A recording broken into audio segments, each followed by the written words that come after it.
to Big Vile Opinion. Moderators, with my permission, any negativity in the chat should be hidden from this channel. This channel is a negativity-free channel, drama-free channel, and we are here to push the message out. We will not be distracted.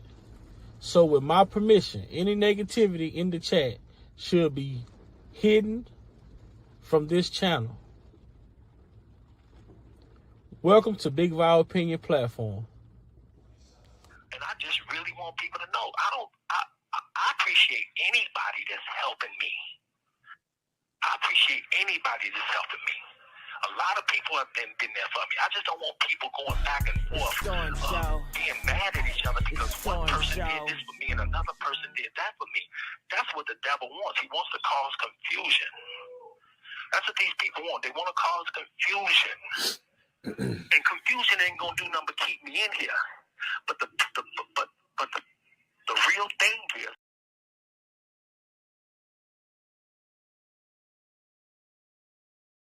yeah, I admit I got so many flaws. Told so many lies to these dogs. Do so much money, pop so many bottles. Yeah, I fuck with bitch just because. Nigga, I had a hell of a day, but I admit I was in my own way. I admit I had my mama crying over me. What else can a nigga say? I admit I can't spell the shit. I admit that all I hear is hits. I admit I couldn't read the teleprompter when the Grammys asked me to present. I admit I love God, but wait. There's so much temptation, but wait. Admit to the drinking and smoking too much. What it do? It's your boy Big Vile Opinion back with another live video. And tonight, I want to say shout out to everybody that's in the chat, everybody that's in the bushes, everybody that's listening. Shout out to everybody for supporting. Keep supporting, man. It's your boy Big Vile Opinion, man, and we here tonight, man, to talk about it, bro. To talk about it again. You know what I'm saying? Because this $9 million judgment that these people are trying to confiscate from Mr. Kelly, man. This man, I feel, in my opinion, is nowhere near responsible for this $9 million. And I feel also that the $200,000 that these people have taken from him, I feel as though that $200,000 need to be reimbursed. You know what I'm saying? I feel, what up, Sipping? What up, Miss Creepy T? I feel as though the $200,000 that they took, that need to be reimbursed. You know what I'm saying? And this $9 million judgment need to be reversed because Mr. Kelly is not responsible for this $9 million judgment. He's nowhere near responsible for this $9 million judgment. So, you know, I got a few things. And one of the few things that I do have is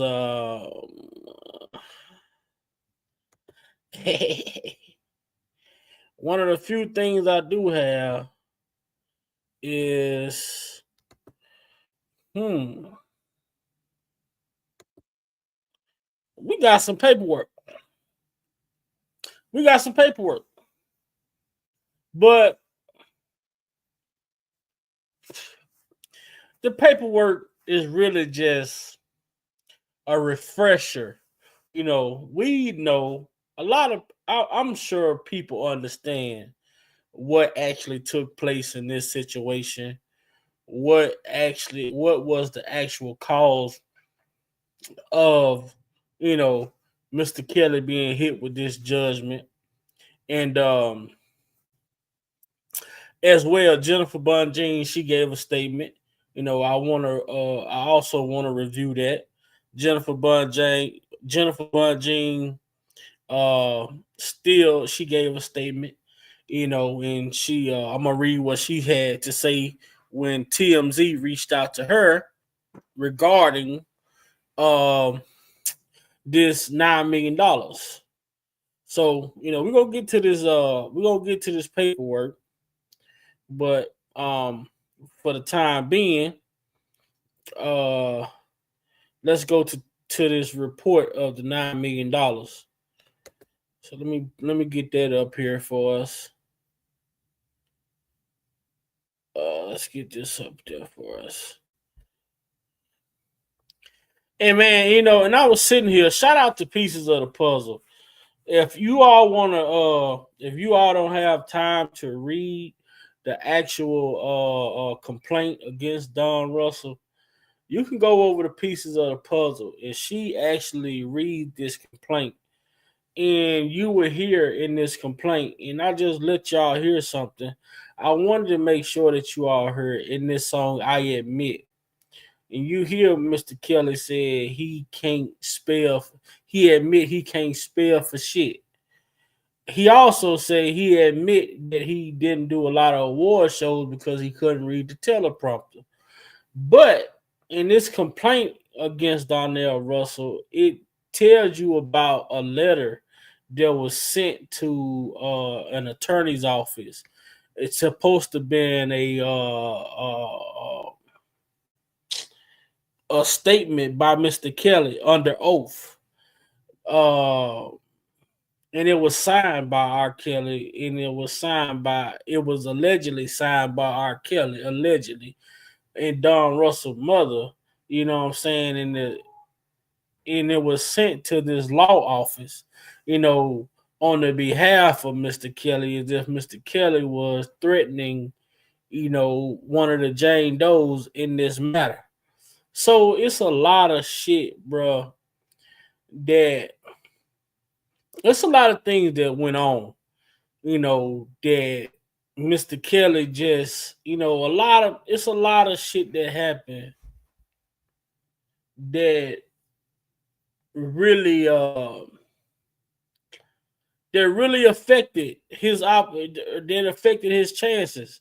It was bad enough the people was out to get him the way that they were. They was out to get him at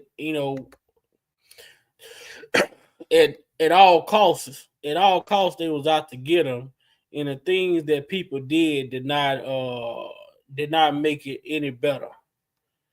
The things that people did not make it any better. It goes back to one of those things what I talk about all the time. I talk about some,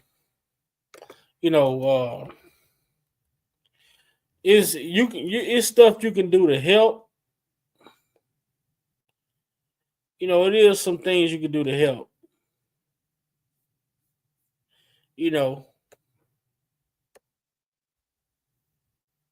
So what up, DV? Can y'all hear me clear? Before I go to this article, I just want to make sure y'all can hear me clear. Natasha, what's going on? DV, what's up with it?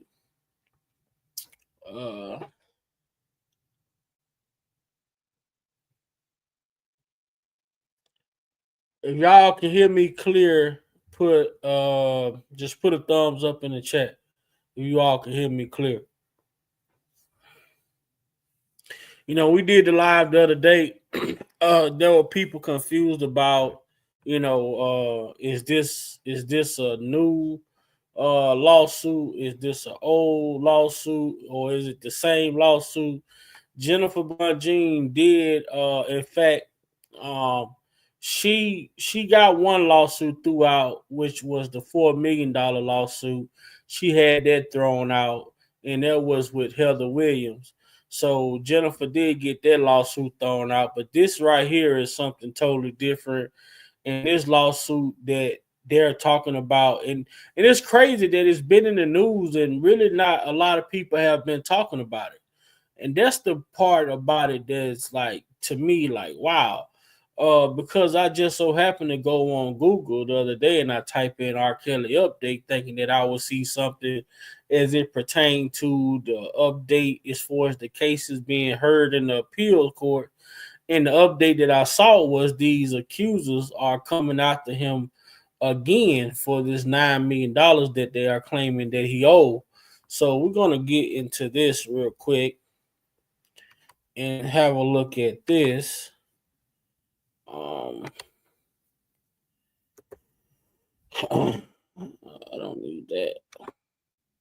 Just pop up.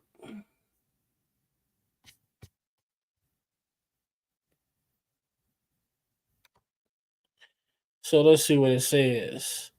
R. Kelly sued. You still owe us millions. So what's being said? R. Kelly is being hounded. He's being hounded. Boy, that's crazy, right? That's crazy work. Let's see. I don't want to do this.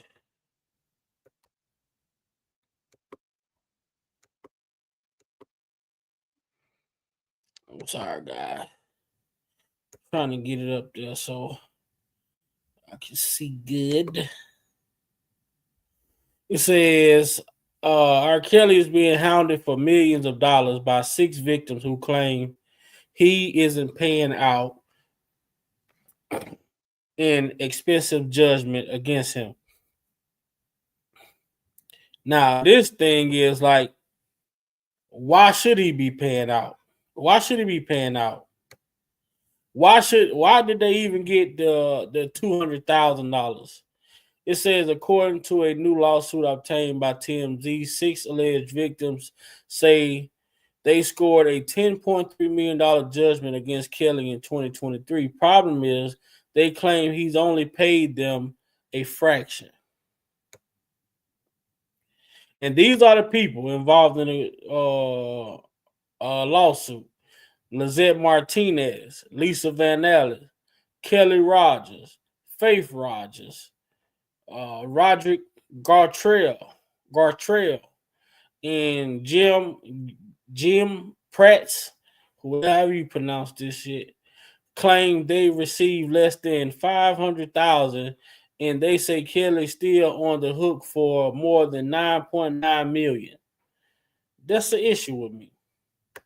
As you know, Kelly victims came forward in the Lifetime docuseries Surviving R. Kelly, and they are going after the disgraced singer and his former record label, Universal Music, for the money after claiming he shut down a screening of the docuseries in 2018. Now, there is an issue right there. That's an issue. How can they come? They're coming after the singer claiming that he shut down the premiere of the docuseries when someone pled guilty to doing this and said that they did it under their own direction and not at the direction of Mr. Kelly. That's the issue right there. That's the issue. What's up, everybody that's coming in? And what's going on? Love Unconditional, what's going on? Stacy, what's going on? James, what's going on? So it goes on to read.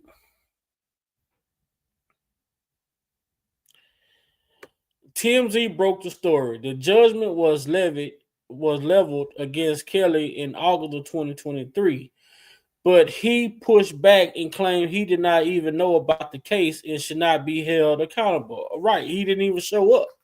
They won the judgment by default.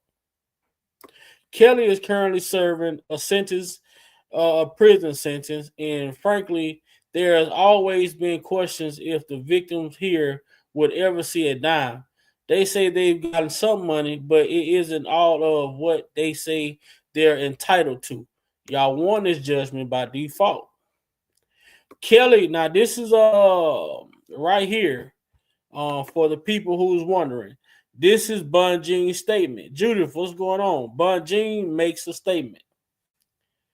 Bunjean gives her statement.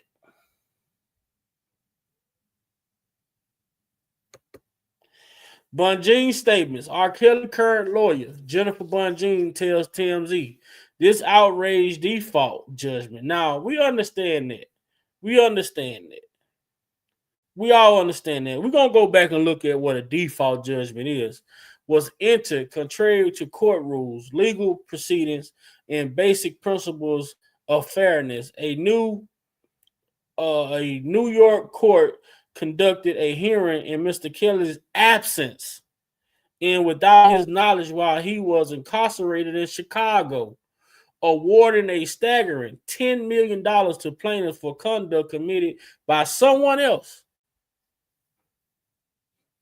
which we all know who she's talking about. She added, a pattern has emerged from courts across the country deciding that Mr. Kelly is not entitled to the same due process rights as everyone else.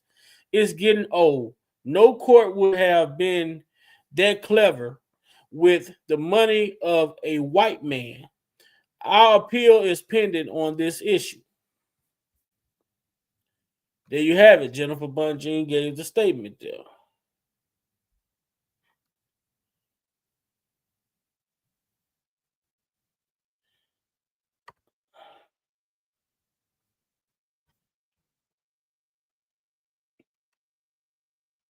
So there you have Jennifer Bunjean's statement. Now she said that this judgment was entered by default.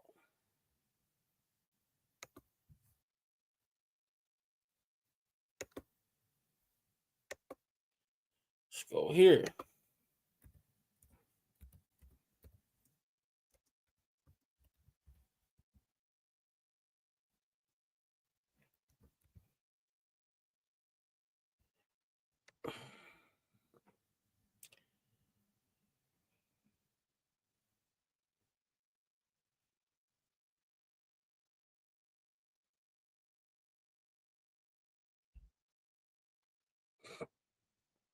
So it says a default judgment is a court ruling in favor of a plaintiff when the defendant doesn't respond to a summons or appear in court. It's also known as a judgment by default.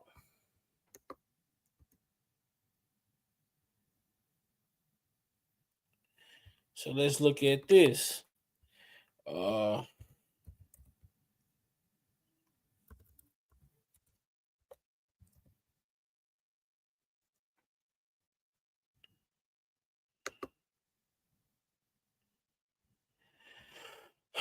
So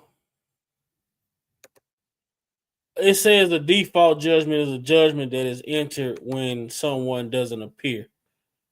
Deja, what's going on? Deja vu, what's going on? So it tells us here that yes, a default judgment can be overturned, but only under specific circumstances. Usually, if the defendant can demonstrate a reasonable excuse for not responding to the lawsuit initially and can show they have a mysterious defense against the claim, this is done by filing a motion with the court to vacate or set aside the default judgment. So if Jennifer Bunjean, now they have all of this proof, right? And this just goes to show us like how the court system work, right? If Jennifer Bunjean has contested this judgment, why are they taking so long to review it? What's the holdup with reviewing this judgment? We know that she has all the proof that Mr. Kelly was in jail. She know that if he was served or not. She know all of this. All of this is documented. And the thing about it is these courts know that. This is why she said this has become a continuous issue with Mr. Kelly in courtrooms across the goddamn country. Everywhere, all now. I'm gonna tell y'all something. Can you just think about this? All of these lawsuits against Mr. Kelly he that he has been found liable to pay. None of these lawsuits, none of these court cases he was present in. He wasn't even in there.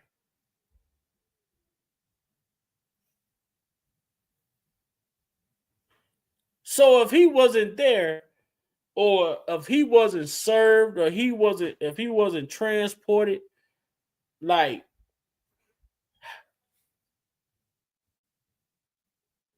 Make it make sense. If he wasn't served, if he wasn't transported, if he wasn't notified, being served is a form of being notified of this judgment. So they win the judgment by default, which we understand when Mr. Kelly was in Chicago, being held in Chicago MCC, that he was being mistreated, negligent. The man contracted COVID. He contracted blood clots. He had so much shit going on with him inside of that MCC that he, even if he was served, he wasn't in no condition to be able to go to a courtroom. He wasn't in no condition to be able to sit in court. He wasn't in no condition to be able to travel from Chicago to New York. Just listen to all the things he went through. Share what's going on. Love unconditional. Judy. Oh, what up, Lee? What's going on? He wasn't in no condition to even be able to make it to court when he was inside Chicago MCC. The man going through COVID. The man going through having blood clots in his leg. The man had a cast on for overextended amount of time that he should have had the cast on. He had the cast on so long that he had to take the cast off his goddamn self. Can you imagine that? Can you imagine having to take a cast off yourself that was supposed to have been taken off by the doctors in this facility that he's in? He didn't put the cast on. Why should he have to? Why? And he had the cast on for so long, past the time frame that he was supposed to wear it, that the cast started to cause him to have blood clots that could have potentially took his life.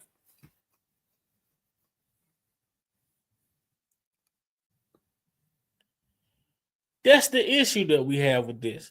And my whole thing with this is, now the person responsible for this $9 million judgment, we know who's responsible for this $9 million judgment. And the thing is, and this goes to show, this goes to show, like, okay, and I'm gonna say it like this, right? When you helping somebody, when you are reaching out to help somebody, like, hey, I'm reaching out to help you, Lily. I'm reaching out to help you, James. I'm reaching out to help you, Love Unconditional. But let me tell you something. If you're in a position where you need where it is that you need help, me reaching out to help you shouldn't hinder you even more so. Do y'all get what I'm saying? Do y'all understand what I'm saying? If you are helping someone who's in need of help, your help shouldn't hinder the person even further. Your help shouldn't put the people in a worse position than they were in before you arrived. So when you got somebody out here saying, hey, I was just trying to help, ain't no way that you were just trying to help if you caused the person to be in a more dangerous situation than they were in before you arrived. It's almost like we always see it, right? In a fight, right? It's a fight. A big Vi fighting. And DV, you with me. What's up, Shirt? If me and DV together and I get into a fight, and this is just an analogy that I'm using, right? But if me and DV into a fight, right? And I'm just saying, if me and DV together and DV get into a fight with somebody, and I go to break the fight up. And this, I'm gonna see how y'all react to this, right? I'm gonna see how y'all respond to this.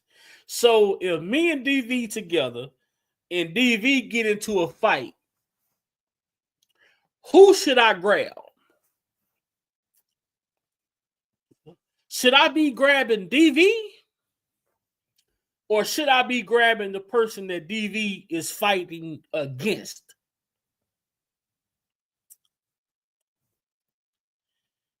Just let me know that y'all following me, where I'm going with this. So if me and DV together, DV get into a fight, I goes to break the fight up. Who should I be grabbing? Should I grab DV? Or should I grab the person that DV's fighting against?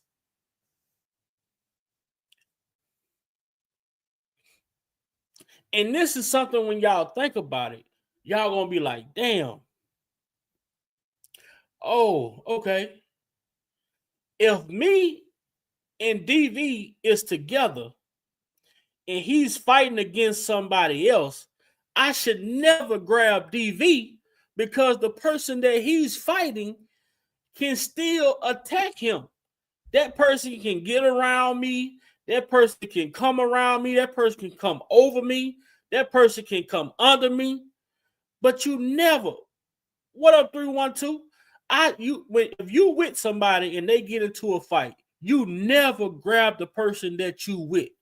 You grab the person that he's fighting against.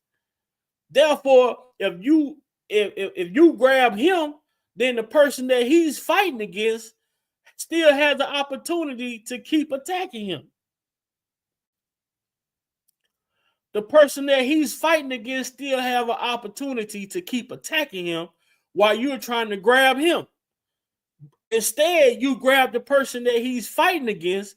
Therefore, you know that DV is good, and you can kind of protect the situation. So sometimes when you see these type of things, people be like, "Oh, we together," but then a situation transpire.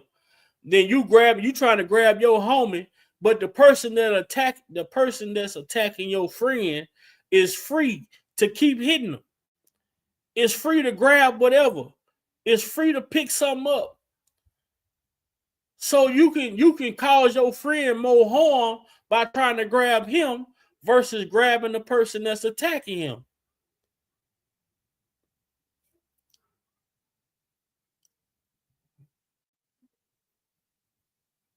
You get what I'm saying? So what I'm saying is this: you can be out here trying to help somebody and cause them more harm if you don't know what you're doing. If you don't know what you're doing, you can cause the person more harm than helping them. In your mind, you may feel like you helping him because you breaking it up. You can, in your mind, you can feel like you helping them because you out here coming to the forefront. But then at the same time, your action could do more harm than help if you don't understand what you're doing. And in this situation right here, what we see that Mr. Donell Russell, in my opinion, and this is just my opinion, Big Val opinion, you come out and you speak and you saying that you helping Mr. Kelly. How does, even though this is a default judgment,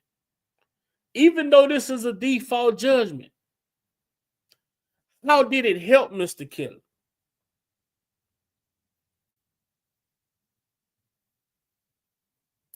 How do it help? What you did, it hurt it because it made it appear as if Mr. Kelly was out here trying to prevent or suppress people from coming forward, threatening.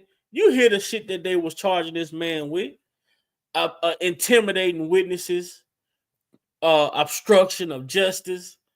Even though we understand and we know that it's bullshit, but when you look at what they did and you look at how they did it, they used everything that was out here. They used a lot of shit. They used a lot of things. They used a lot of people. They used a lot of people to, and they used a lot of the shit that went on. Man, look at, man, this man, like, when you really look at this case, and you look at a lot of the shit that happened, and a lot of the things that people did, right?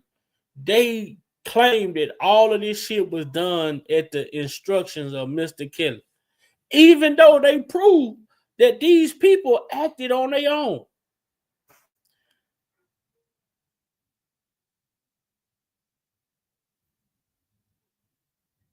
How do it work?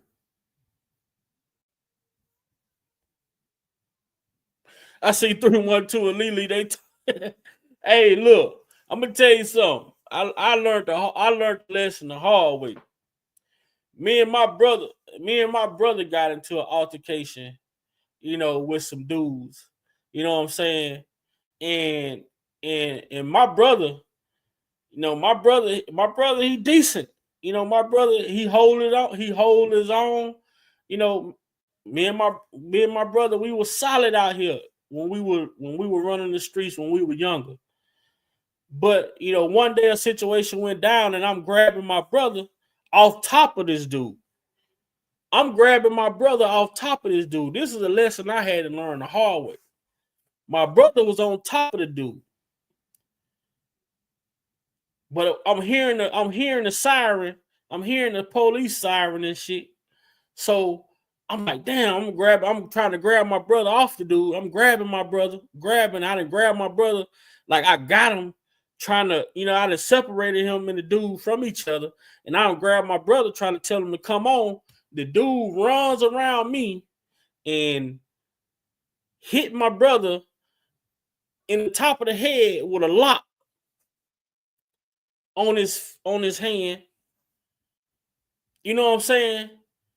And he kind of gashed my brother's shit a little bit.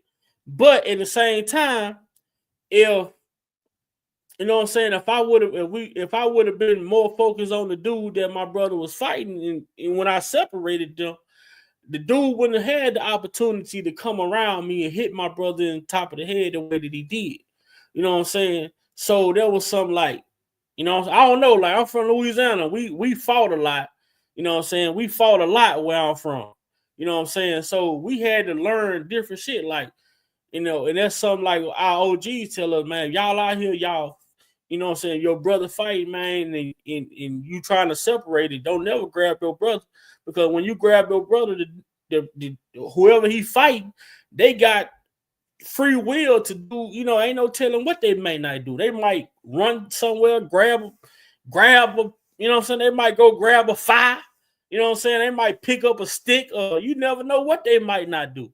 You know what I'm saying? But this is something that I had to learn. But and I'm just making that reference to, sometimes you can feel like you helping somebody, and in certain situations you can do more harm than help.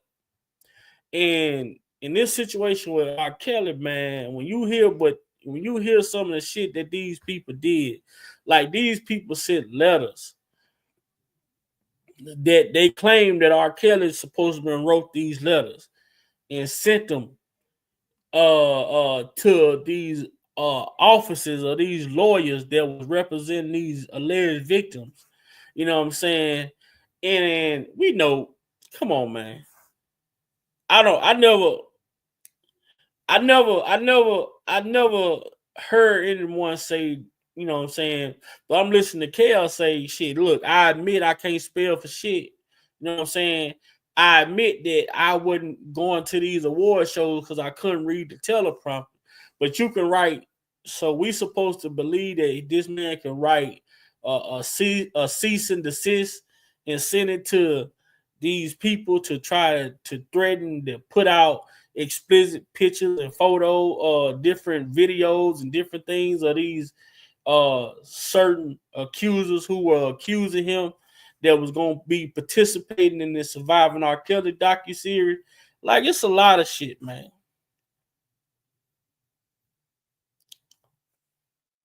You know what I'm saying? So I just feel like and I'm gonna go on the record and say maybe this guy possibly was acting in good faith.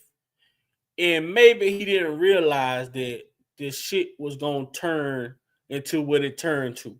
This is just me giving this person the benefit of the doubt.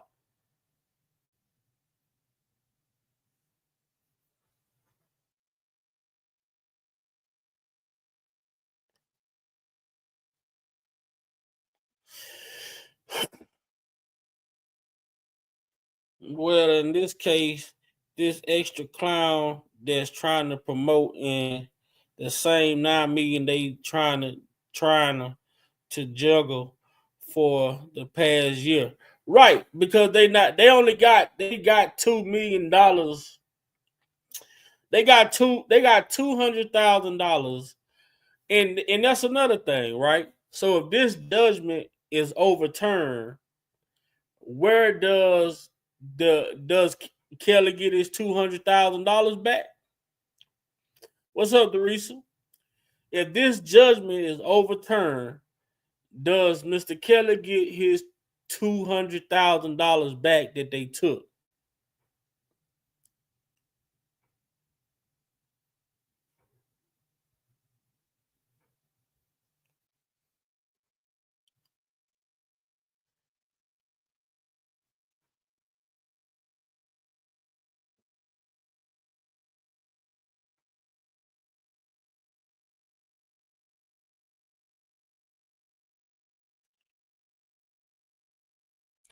So that's another question.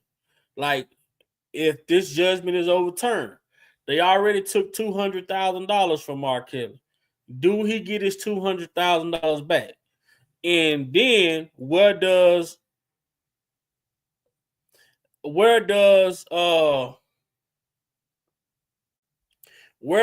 that damn $9 million? Do they put the $9 million on Don? Do they make Don liable for the $9 million that they trying to get from Kels? Don pled guilty to the gun threat. He pled guilty to all of this shit. So that's another thing. Like, you can't make sense of this shit. If he pled guilty to the gun threat for the string of surviving R. Kelly, the man said that, look, R. Kelly didn't direct me to do none of this stuff. I did it. I thought I was trying to help, whatever the situation may be. How? Well, I understand how they found Kelly. They brought a case against this man, knowing damn well that he wasn't going to be able to make it to the court case. So all of this shit was done. Strategically. They knew Kelly wasn't going to be able to make it to that court case, but they filed it and they proceeded when it. So this is when you say, like, the judge, all of these people are in on it. All of these people are in on this shit. The judges, the attorney, the prosecutor, everybody is in on the railroad. Everybody is in on the. Even Faith Rogers, her goddamn attorney, ended up going to jail, or she ended up getting in trouble for some fraudulent shit. But you out here chasing R. Kelly. None of this shit makes sense, man. When you think about it, Faith Rogers had to get a whole new attorney because the attorney she had during the premiere of Surviving R. Kelly, this woman ended up going catching her own case for corruption.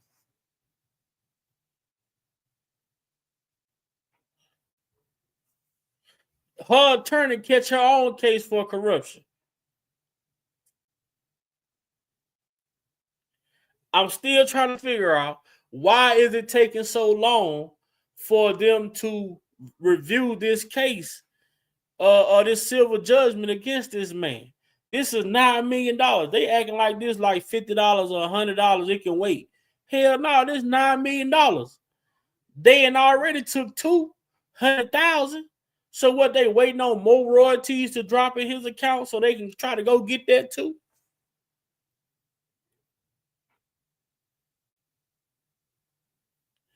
This shit don't make no sense, man. This is what they purposely stalling this shit out.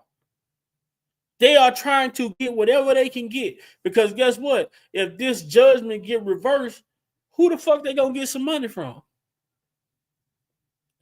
If the judgment is reversed, where they gonna get money from? And they only said they only sued him for $9 million because it's R. Kelly. The person who pled guilty to doing the shit, why y'all ain't sue him?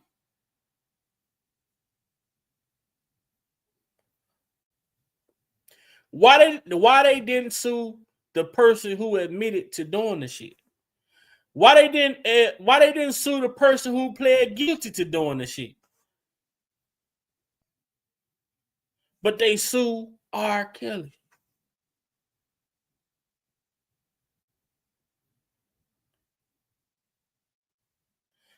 Man, this shit, bro. When you think about it, man, it's just like it's like a hamster wheel, like a bunch of bullshit.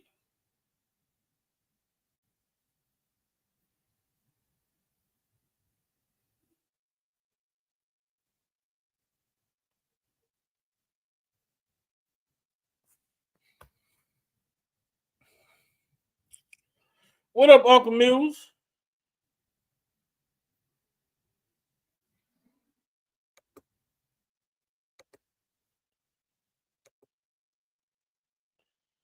If y'all want to, y'all can go and Google this complaint against Donell Russell, man, and y'all can read this full complaint that was put in against Donell Russell, that detail how he used the phone number, how he called into the theater. He used another person. I think they said it was a cat out. If I'm not mistaken, I remember hearing it was Cash Jones, allegedly. And I want to say was the person who was at the premiere that was communicating with Donell Russell during this time, that was keeping him updated on what was going on. I don't know.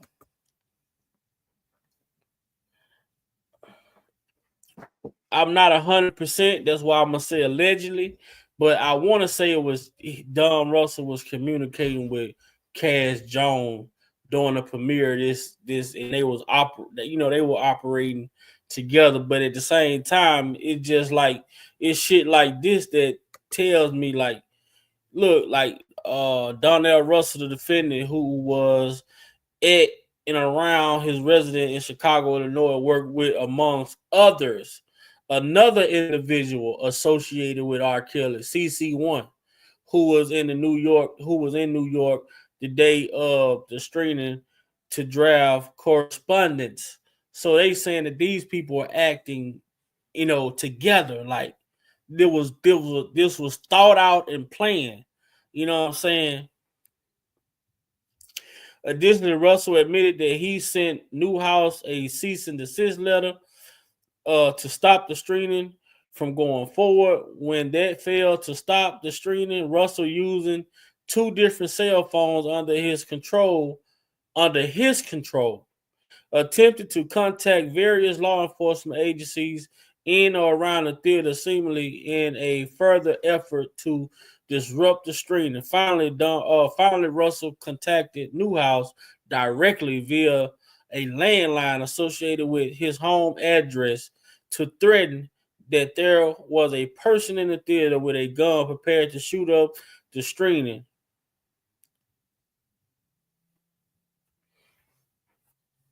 This shit's sad, bro. I mean, it's just shit like that, man. Have a good night. Appreciate you for stopping through, Lily. Oh, definitely appreciate you for stopping through. Lex, what's good with it, man? Tez, what's good? What's good with it, bro?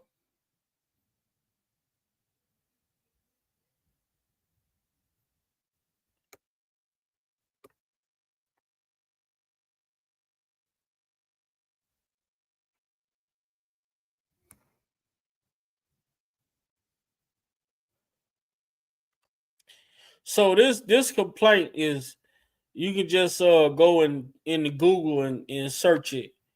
It say relevant phone numbers based on my participation in this investigation include my review of the phone records and search warrants return. I have learned the following amongst other things. Donell Russell, the defendant, is the primary user of a cell phone assigned a cell number ending in 5608.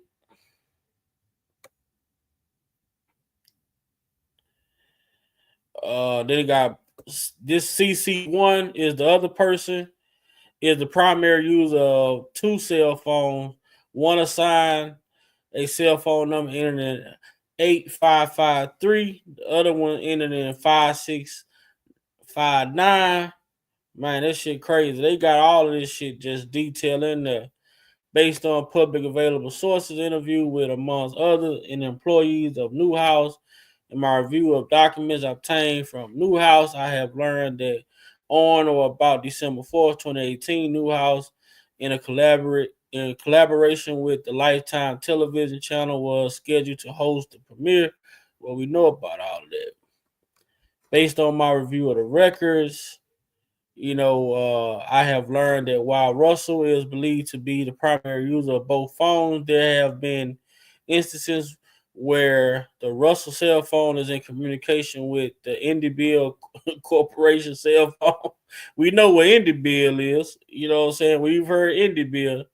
Based on a review of records, based on a review of phone records, I have learned that the Russell cell phone is subscribed to in the name of IndieBill Corp. Man, this shit is crazy. Man, I'm telling y'all can go read this. If y'all don't want to read it for yourself, y'all can go also to Pieces of the Puzzle. And she read this. They got the cease and desist email that was sent to Newhouse from approximately 9:12 a.m. to approximately 2:47 p.m. Donell Russell, the defendant, and CC1 communicated repeatedly using the Russell cell phone and the Russell landline.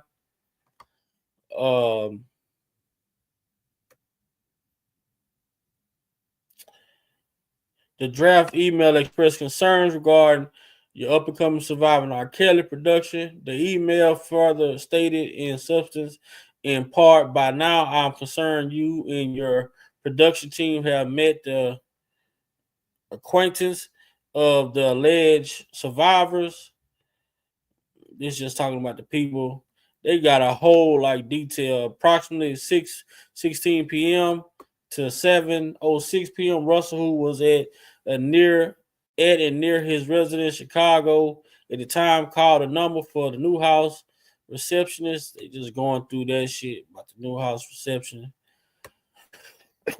Based on participation in the investigation, including the review of phone records, I have learned that shortly after the cease and desist letter was conveyed and described above, Donell Russell, the defendant, and CC1 made efforts to determine whether the screening was going forward. We don't have to just go through all of this shit, because a lot of the stuff, we've been around. A lot of the people y'all been around. And my whole point of this is, to understand that Mr. Kelly wasn't a part.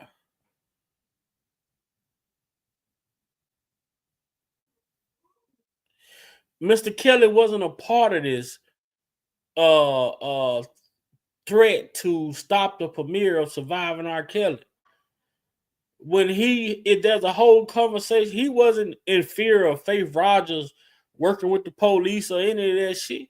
When Faith Rogers was on the phone trying to get to Mr. Kelly, trying to see Mr. Kelly, he told her, "Look, man, if you," she talking about, "I want to," if you, that's what you want to do, make your way. You know what I'm saying? Find your way to get here. You know what I'm saying? But it's a bad look when you got all of this shit coming at you, and then you got people out here threatening these people if they come forward, threatening these people if they put this docu series out, and we all understand, like, from people like Kim Fox, that it was because of this docu series that this superseding indictment was brung against Mr. Kelly. So for people to be out here trying to stop this docu series from coming out, and this same docu series was used to come to bring a superseding indictment, it's a bad look. It's a bad look.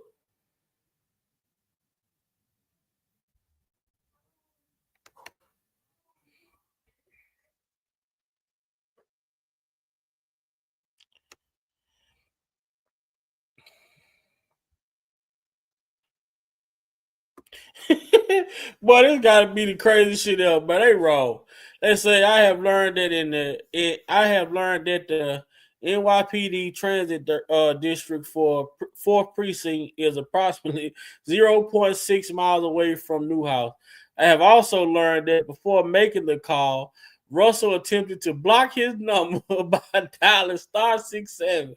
Based on my training and experience in analyzing phone records and my review of public available website, I know that dialing *67 before making a call blocks the recipient of the call from seeing the number that made the call.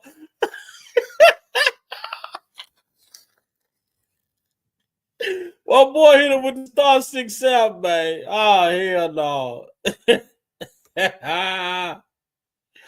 The boy hit him with the *67.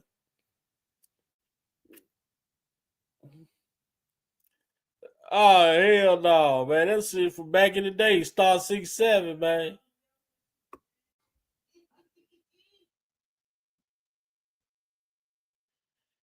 Oh, hell no.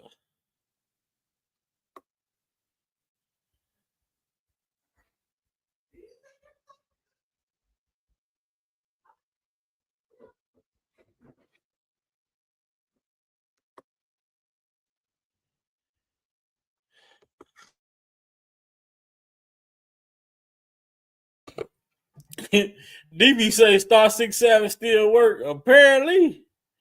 That shit from back in the day. That *67 shit from back in the day, bro.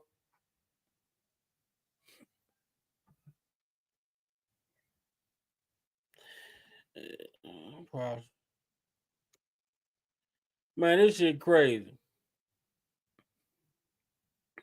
Hold on. What did it say here?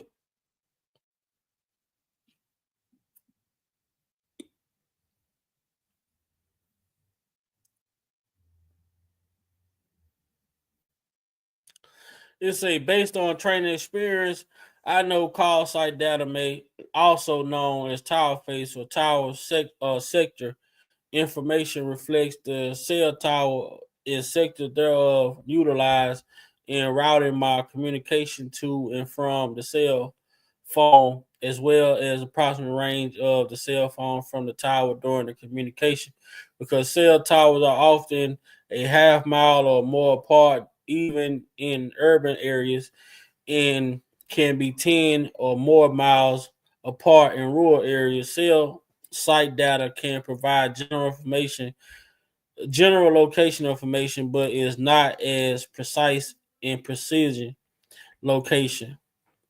Uh, say reference to the police and that when reference to the police, and that's when Russell wrote delete those messages about 50. He was referring to the prior text message that Russell had sent CC1, which stated that the cops may be arriving shortly. Based on my review of the search warrant return for the Russell cell phone, I believe that it.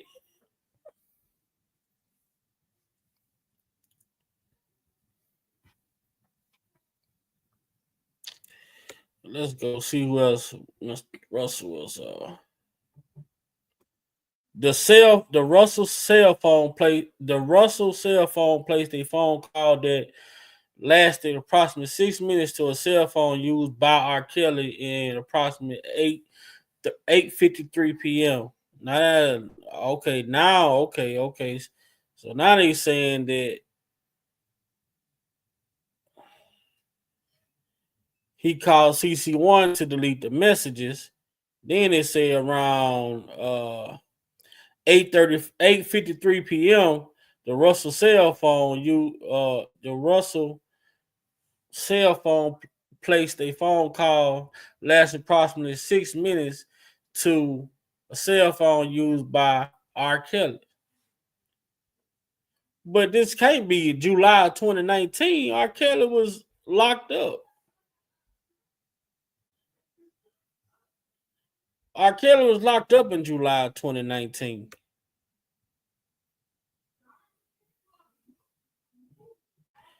The Russell cell phone placed a phone call. Well, I just read that. At approximately 10:26 p.m., the CC1 cell phone texted the Russell cell phone 911. Call now. At approximately 10:34 p.m., the Indiana Corp cell phone called CC1. This call lasted approximately 23 minutes. Cell 1, 2, and the Indiana Corp cell phone exchanged phone calls at approximately 11:20 p.m. and 11:48 p.m. Based on review of the search warrant returned for the Russell cell phone, public documents, and law enforcement database, I have learned that Russell's cell phone has a contact for Russell's mother. I have also learned that on or about December 4th, 2018, at approximately 11:20 p.m., Russell's mother texts the Russell cell phone in substance. Be humble when if. Now, this is what I wanted to get to. Now, this is what the mom tell Don.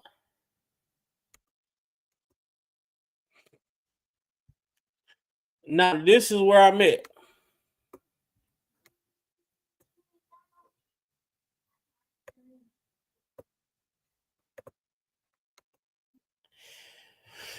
It says Russell mother text the Russell cell phone in substance. Be humble when if you talk to Rob because you made another move without checking with him first. Even though it was for his benefit, he might not approve of your action. Wowzers. Now there we go. Now what y'all think about that? What up, Tanisha? There y'all see it. This is Don Mama telling him about the shit that he's out there doing.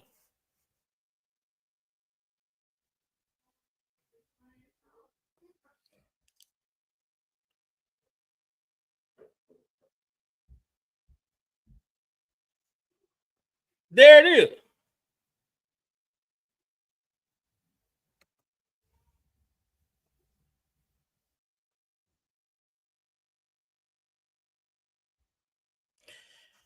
Right here. Russell mother text Russell cell phone and substance. Be humble when. That means whenever, when, if you talk to Rob because you made another move without checking with him first. Even though it was for his benefit, he might not approve of your actions. I have also learned that on or about December 5th, 2018, Russell mother texted the Russell cell phone in substance.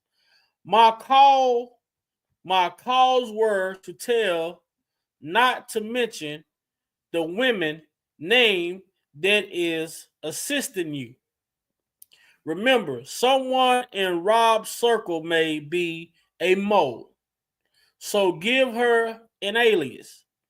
Based on my participation in the investigation, I believe that Russell's mother was referring to R. Kelly when directing Russell to be humble when if you talk to Rob in referring to CC1 in the threat scheme, described hearing when directing Russell to conceal the name of the woman assisting you.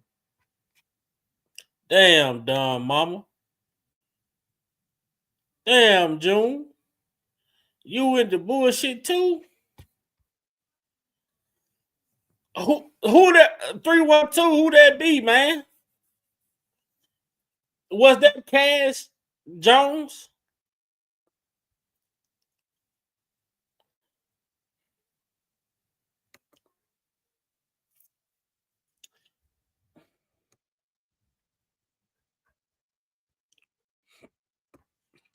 Russell and CC1 drafted a statement regarding to the threat call on December 6 and December 7, 2018.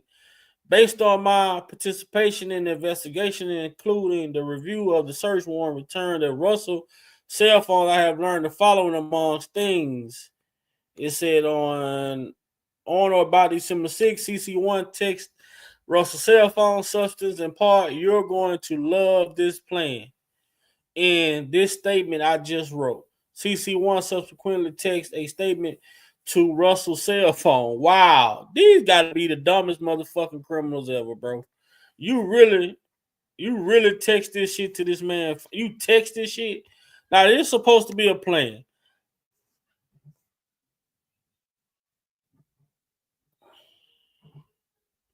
This was supposed to be a plan. But they texted, this was supposed to be a plan. Now, this is just how dumb these people is, bro. This just how dumb these people is, bro.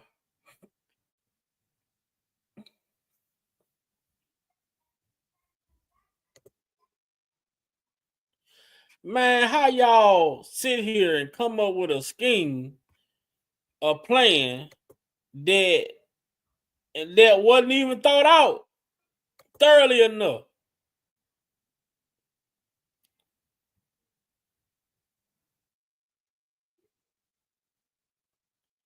This is crazy, bro.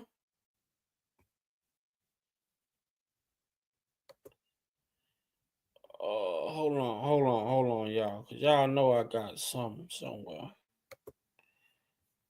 This is this shit right here. Where is it?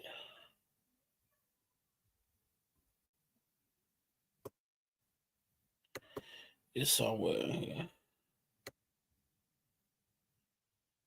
Got it. I got it.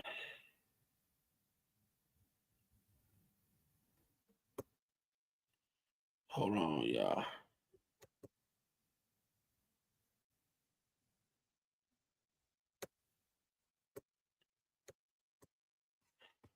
It might be a video.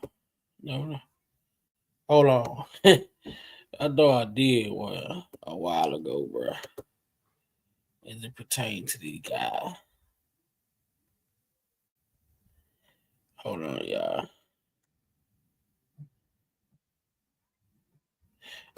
Yeah.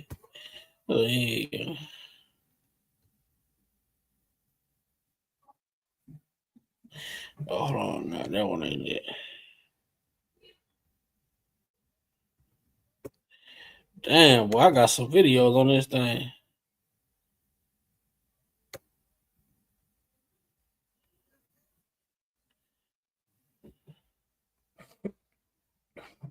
Man, I appreciate you. Make sure y'all hitting that like button, man.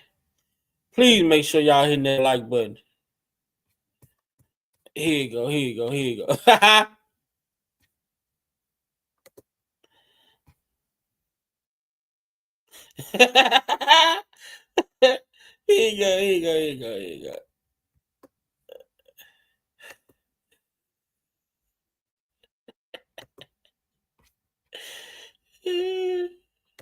Hello?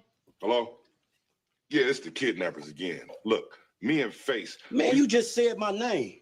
Them niggas ignorant. Nigga, who is you, Destiny Child? Nigga, ain't nobody said your motherfucking name. Hey, let me take care of this business, man. Hello? They got to be the stupidest motherfuckers. Yeah, look. Sorry about that, man. Anyway, this the kidnappers again, man. Man, stop saying that shit over the phone. Damn. I can't say shit.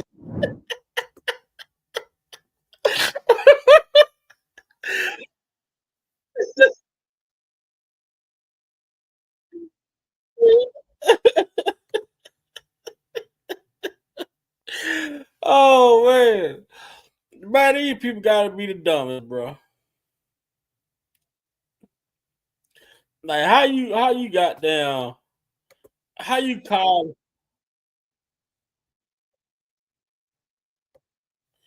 like bro,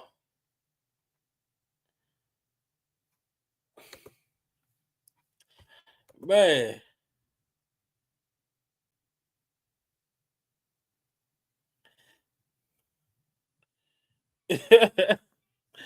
Oh Lord, man.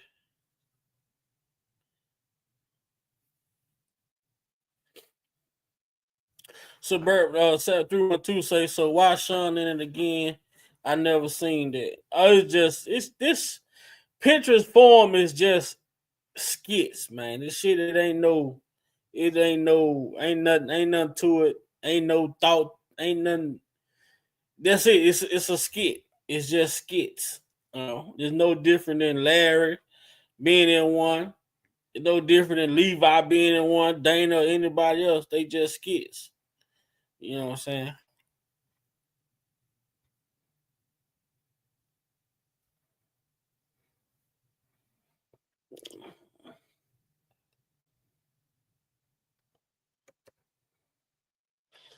Yeah, but Donell and CC1 placed the text. The incident which took place at the recent Lifetime screening was not unfortunate, and we empathize with anyone who was affected by it. However, Mr. Kelly is once again being targeted and accused of acts beyond this control. For months, we have watched as his name has been slandered, and women he once cared for deeply, as well as his family, have attempted to assassinate his character for their own financial gain. As Mr. Kelly team, we have urged him to speak up, but due to his selfless nature, good moral character, and out of the love and respect he has for his family and these women, especially his ex-wife and mother of children, he has not wanted to retaliate. But everyone has their limits. For the record, Mr. Kelly, the artist, will never be muted. And now R.S. Kelly, the man, will no longer be silenced. The truth will be revealed. Time's up.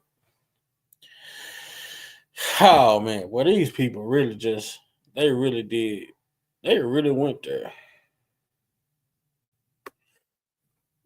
Russell using the Russell cell phone text CC1 in substance in part that he wants to change the last sentence.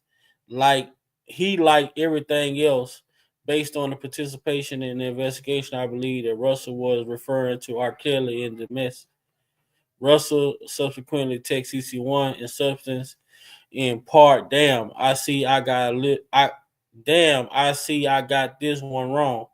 CC responded in substance in part, someone who's passionate about genuinely helping could never be the wrong. But I disagree. Based on my training and experience and on participation, this investigation, I believe that Russell was referring to the threat scheme describing above when he said, damn, I see I got this one wrong. Russell admit he contacted Newhouse on December the 4th, 2018.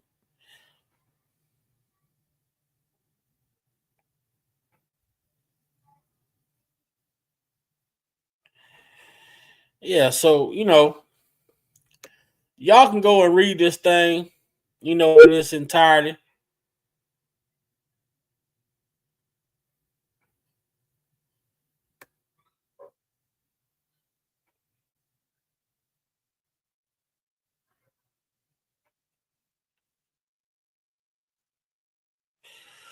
Based on participation in the investigation, including my review of search warrant return for an iCloud account belonging to Donell Russell, the defendant, I have learned of a recording of CC1 speaking about R. Kelly. I have learned that on the recording, CC1 said that in substance and in part, Don Russell got identified as the person who called in the fucking gun threat, which was stupid as fuck, and Rob did not know shit about it. They said that the NYPD traced it back to him.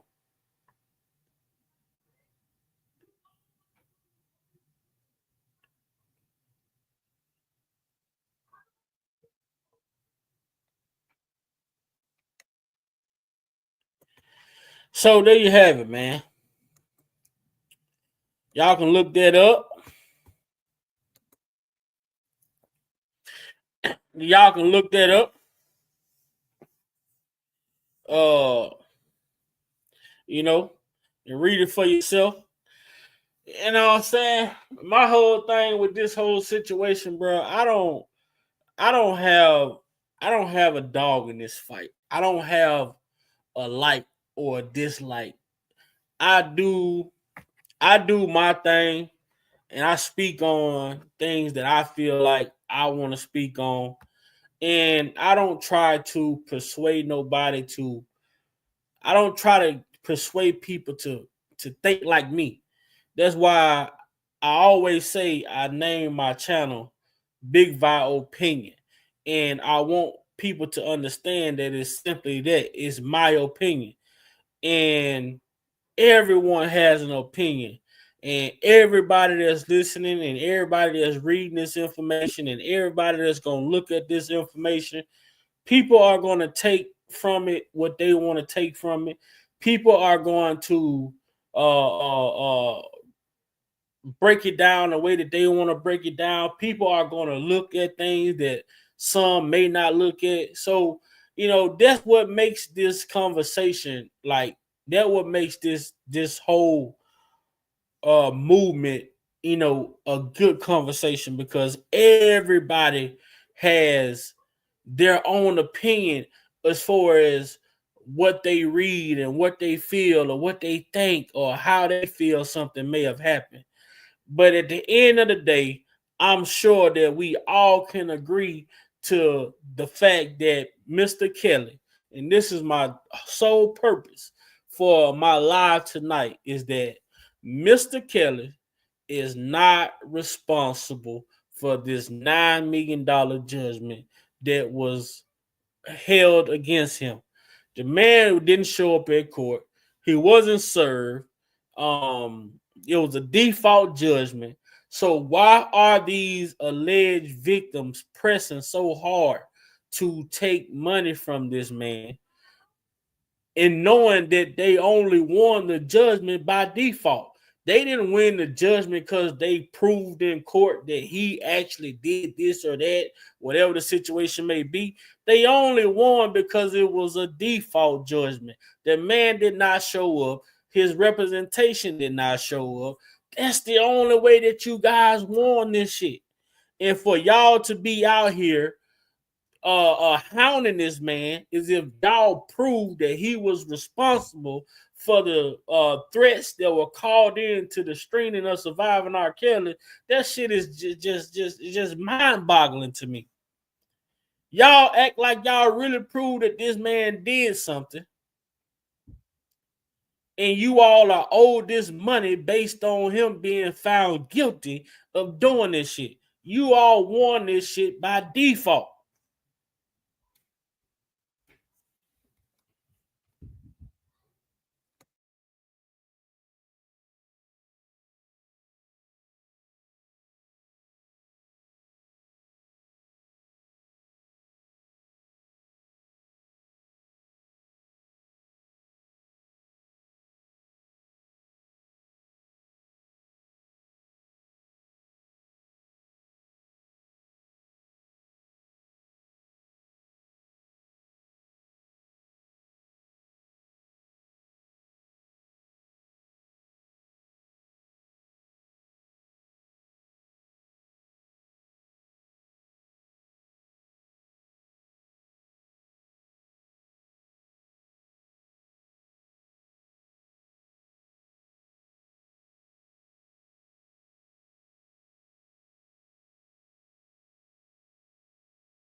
So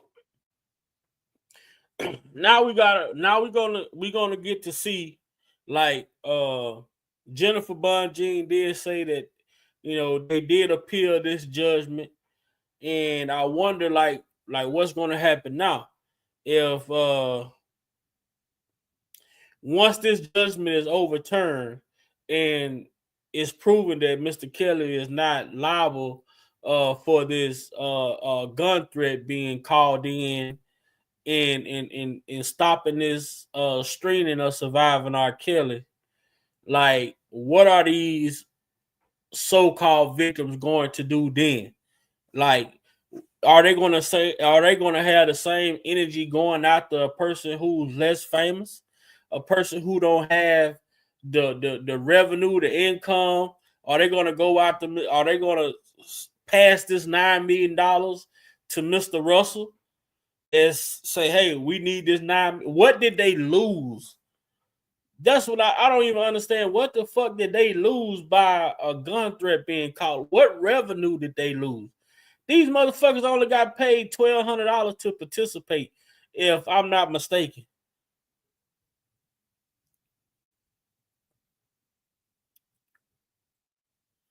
They got paid up front from Lifetime to participate in the docuseries.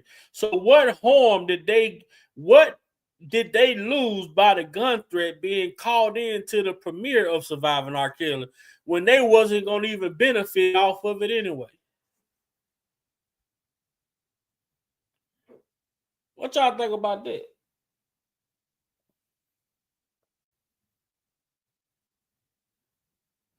What y'all think about that? Now it makes you wonder who's behind the lawsuit.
They could that's a good I like that 312. I like that. That's a good point. That's a damn good point.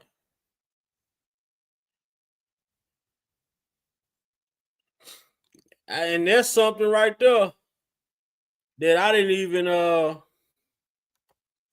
that's something that I didn't even think about. 312. That's a good point. It was an opportunity. That created an opportunity.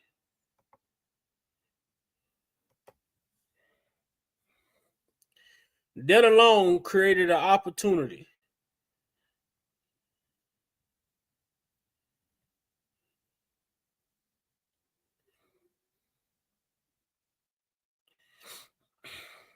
That's a damn good point. But I do believe that it ain't I do believe that it ain't these accusers that's pushing this $9 million that's hounding R. Kelly, as TMZ say that he's being hounded for this $9.9 million. You know, I don't think it's these accusers who's hounding Mr. Kelly for this $9 million. Well, basically $10 million. I think it's somebody behind them who they just using these bullshit ass accusers to push the narrative. But if these, because we all heard, what up 312? We all heard that Hey, Big Bad, how you doing? all right. We all heard, and I'm sure you may agree with this as well, 312. We all heard that everyone that participated in the Surviving R. Kelly was paid to participate. Right. So what revenue was they going to get from the premiere of Surviving R. Kelly to be suing R. Kelly for $9 million in damages? Because they didn't get the number that they were gonna get. The person that got the most was that old dirtbag Demetrius. So that's why, because his story was longer, he was older, you know, he had more stuff to sauce up. So, and that's my theory of it. I don't You made have a to good do that. point right there. I never thought about this. But right yeah, here. when he had his opportunity is when that event took place, and you know, stuff was all over the place. And that was part of the plot too. That's why he wasn't there, the Mason guy. That was part of the plot. He wasn't supposed to be there. You know, things were supposed to take place, but Mr. Jaws was in play at the time. He was there to like save the, you know, well, where's your manager at? You know, those questions. Right. And he wasn't, and Kels was out of the loop of, you know, it lessened at this time. Now I'm not taking up for this clown because you got me so tight over here, man. But I do recall this part. That was one of the reasons why that manager's name kept swirling around, I believe, because when he first talked about it, that I recall, it was during that time. That's when I first heard about it. Now, as far as the media goes, the media is told to say all the negative that's needed. Right. The media took that and ran with it every chance they saw. Right. Because they are giving the reports to tell. Mm-hmm. And, see what I'm saying? Matter of fact, it's crazy that you say that, because I had spoke with DV and me and DV was talking about this. I said the media had to be told to repeatedly ask this every time they stuck a mic in this man's face. Are you the manager? You know what I'm saying? Right. And that's where it swirled around from the first event when they jumped up and they said he had to say something. So when he got on Nick at night, he fixed it and said he was his personal advisor. Financial consultant, different right, things. Financial consultant. And that was to swirl his mama in the loop of, you know, the business part of it. Right. That's what that was. But I can't go with I can't ride the coattail of, I've seen numerous videos of him stating that out of his mouth. I've seen numerous of videos of it being rumored. Okay? That's what I've seen. I've seen many videos of it being rumored that he walked around and said he was the manager. He clearly stated it, not many times. The reason that came out because he stood before whatever event that was, he stood in the gap of the empty body that wasn't there, should have been there. Mason. Yes. Okay. This was all doing a little plot. It was getting thick then. Right. And he had to come out and they I say when you just sit back and you because how do they just find him? You know, right. See, he was there on this is what I mean about double juggling. He was there on the scene. Right. Because I seen it with the Chicago Bears. Right. He was it was in the mix then. Yeah. But see, my thing of it is when he tells his stories, you jump to the I heard this 19-minute song. Yeah, that part. You get to the 19-minute song. So I guess the cash chick is the one that put him on to the parents, their stories. Right. Because that's when he pop up with trying to make deals. Okay? Right. So once he got hold to what the lick was going on, he jumped in. He was in the bed with them niggas. Angelo's been said it. Right. It's no secret. He was in the bed with them because he was trying to make he deals. See, when you're trying to make deals off somebody else's name, you just coming in the game because you're trying to be first. Yeah. He's trying to be. He wants the first tag. Yeah, he want to get his money out top. You know. No, I mean first tag meaning his right hand man. See, Right. everybody wanted the spot. That's why can't nobody match their stories when it comes to him. That's the funny part because nobody's stories can match. So it makes it look like, oh, he lying because he told me this, but that's what he told you. Right. You see what I'm saying? When in the street, everybody ain't gonna know everything. Dealing with the type of guy he is per se, you know. And with them trying to be number one, I'm his right hand man. You know, everybody was trying to race for that spot. I say that a lot of times as it pertains to, you know, the street, the movement that we follow. Like a lot, like I feel like that kind of like it kind of took away from the message that Right, was because people came on here and felt the life. Right. Just don't say it. I mean, I can agree with that. And there's no and see no a lot ill of will like to it about it. When we have conversations like this, like people would take these conversations like and then they would try to make it like a direct thing. But this is just a general like of observation of like things that we've seen and how we look at this thing from a broader lens versus just this is no one person thing. This is like a lot of the things that when you look at it like damn, like this shit, and you really look at how the people moved around because we shared a lot of different people. But I always think about this stuff sometimes. I'm like, damn, like how, you know, if you had a title, like people captivated to that, like, oh, I am this or I am that, I am They got this. addicted to it. That's when the syndrome of super fan pop out. And that's what a lot of the confliction came at because people played in the role of I support him wholeheartedly, but they really didn't because the conflictions of when the information. Mm-hmm. You know, when the information paperwork first came out, the indictment got rewrote several times. Right. And they got rewrote off of the lives that they watched, off of the information that was stated. Okay? So, and everybody know that. Because everybody had paperwork. I was asking DV, I said, you know, it was another indictment that happened that I don't really I just gotta go back and look and ask some questions because the indictment when they were trying to bribe Jane Doe number 5 to change her story around, like whatever happened with that, like you just never heard nothing else about it.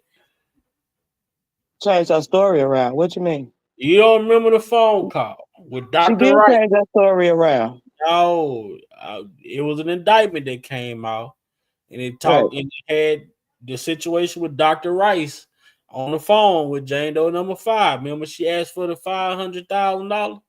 Oh yeah. Okay. Yeah. Okay. Like we just never heard nothing else about it. Because that was you wasn't getting it.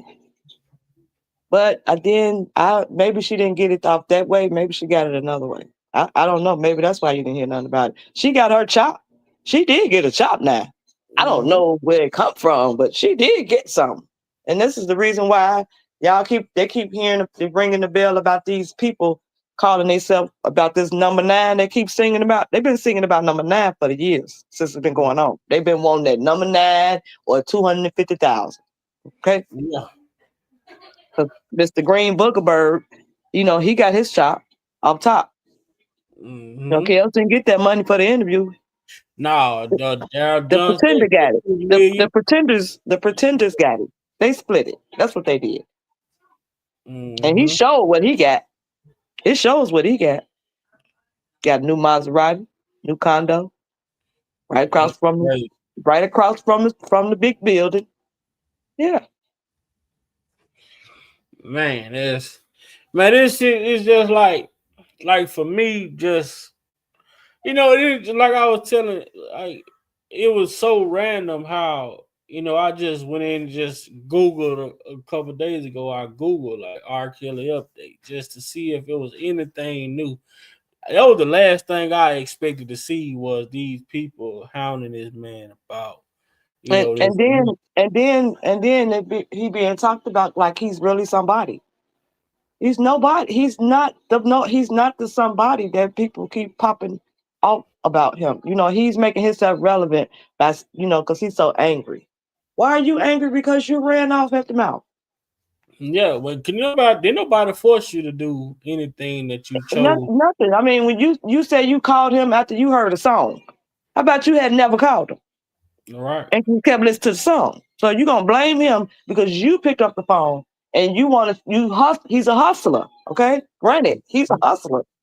But when you're trying to double juggle because this man comprehension level is beyond the lowest. You know this. Because you brag on about what your mom did, you know what I'm saying, how she helped out. These are people that take care of that type of business. Right. But then when you come along and you hear how the plan was mapped out, you jumped in. Oh, I'm gonna try to save him, but I'm gonna give them what they need too. Yeah, It's it's just you dealing with a bad batch over here. And you cannot put no baking soda on top of these crackheads to make it potent. nah. Bottom line, it didn't work. Failed. Didn't work if it. And then accountability. Like, and that's the thing, you know what I'm saying? Accountability. Take, you know what you did. You say that you did it out of, trying to help, whatever. It didn't go the way it's planned to a certain degree. At And some point he you just didn't gotta listen say, either because he knew these repercussions before they came, Big Guy. mm-hmm. He knew these repercussions before they came. Because he wanted to talk slick on you'd have been, your jaws have been jabbing on so many panels. Yeah. And that's the thing. Like I tell people, like this right here, these platforms are like they your resume. You know what I'm saying? And people can go from, especially when you are now if you a content creator, that's one thing. But if you a person that's going around doing interview to interview to interview to interview, all you gotta do is 2 interviews that don't match up, and then now you got a whole goddamn all your people going to listen to every interview you was on to see what did you say different in this one that you didn't Right. say in this one, or But see, that was the thing about it. He would say some of the similarities of everything, but he would reword it upon the way the question is being asked. Because they ask around the same thing, but it's being reworded. Like what he said on Nick at Night. Nick at Night clearly said, the news said that you are da da da da da da da da da. And he said, no, I'm not his manager. I am. And then later on in the video, he breaks down what I just said. That's where I got it from. He breaks it down on why that came about. Where the event was, where the incident was, because that's when Alice went to, got snatched down or went to jail. They ended up taking her to jail. Wasn't that the same event? Well, who went to jail now? That was around the same time, Alice. It was something going on, and Alice tried to jump on the stage. She tried to jump on the stage like she gonna grab at her daughter or something. Because I'm not. And James Mason was not there. James Mason was. I can't say I know for sure, but I do remember. I do remember. It was only a few interviews that I you can go back. Nick at Night stuff still up. Yeah, I don't think she took that down. Now, not his interviews. But if you go back and look at it later on in the video, I think it comes up and he explains it because I think he was like kind of agitated, like because he's smart now. Let me clear this up because he'll say that in a minute. Let me clear this up. Let me say this. Because I know I watched the one on there where he did the one on choke. I watched that one that he did. No, I watched a few, but like you say, it's a lot of plastering, when you go to from network to network to network as far as articles. But like I tell anybody, like regardless of the articles, when it come down to the actual court moment, the man said that he did not act at the direction of Mr. Kelly. So how do you put this $9 million on Mr. Kelly?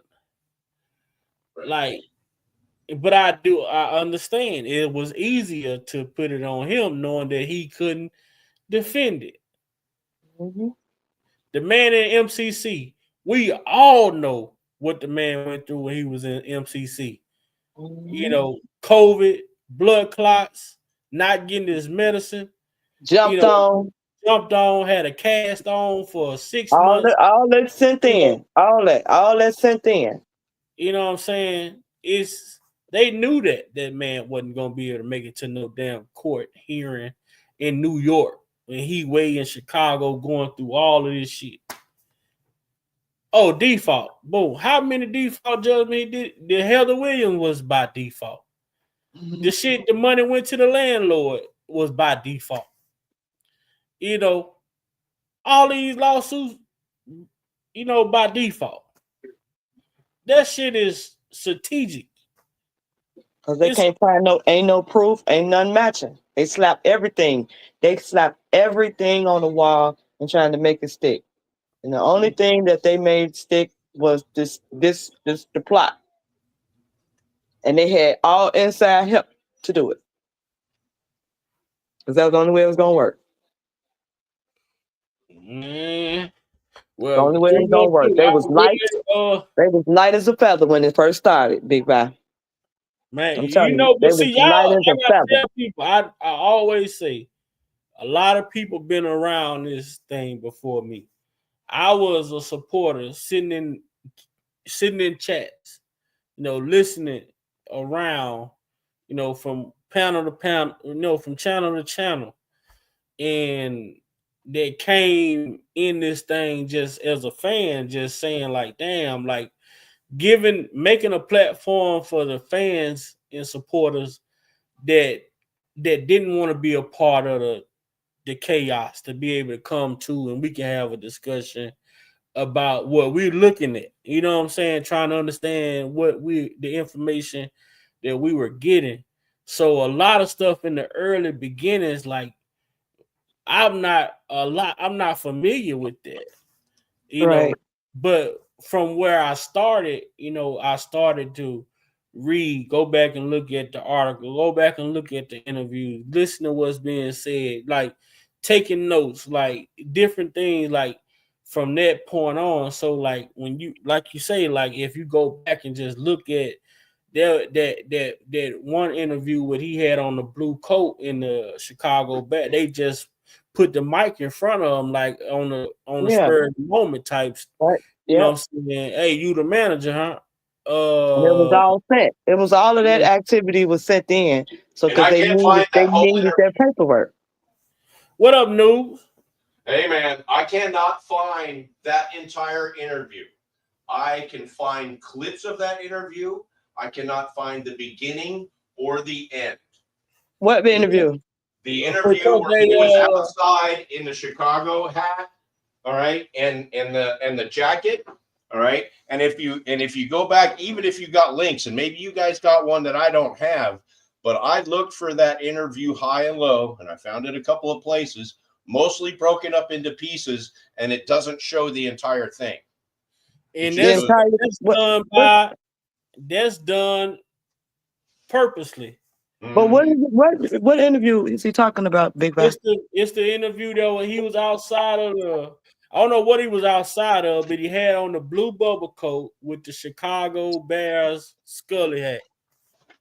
And they put the mic up to him and asked him, about being the manager and different shit like that. But I seen that it was the link that I seen took me to YouTube, and it was like a 13-minute video or whatever the situation was. That's probably all it is, though. Because Yeah, they was, for one, you got to remember, they was rushing to get past and get him in the sprinter. Anytime that go on, he ain't just standing out there just talking. He ain't doing that. They catching them in the walkthrough, a passing by. Right. So it ain't Right. never it's not gonna be extensive time out standing outside no way, because the security moving people around. You know, you don't know who coming from nowhere, so you got to get what you gonna get, so they can get on where they going. Yeah, I mean, it would be nice if anybody knows of or has that entire video, though, because it looks like lots of people out there have clipped it, but I can't find like the original. You know what I mean? right. But the biggest thing though, in this, what I was just telling 312 is like, despite you know, despite them even saying that, hey, this is the manager, or despite them even wanting to make him the manager, the judgment should have been based off of the outcome of the trial. Well, here is the problem, though, because if you go out and look for references to,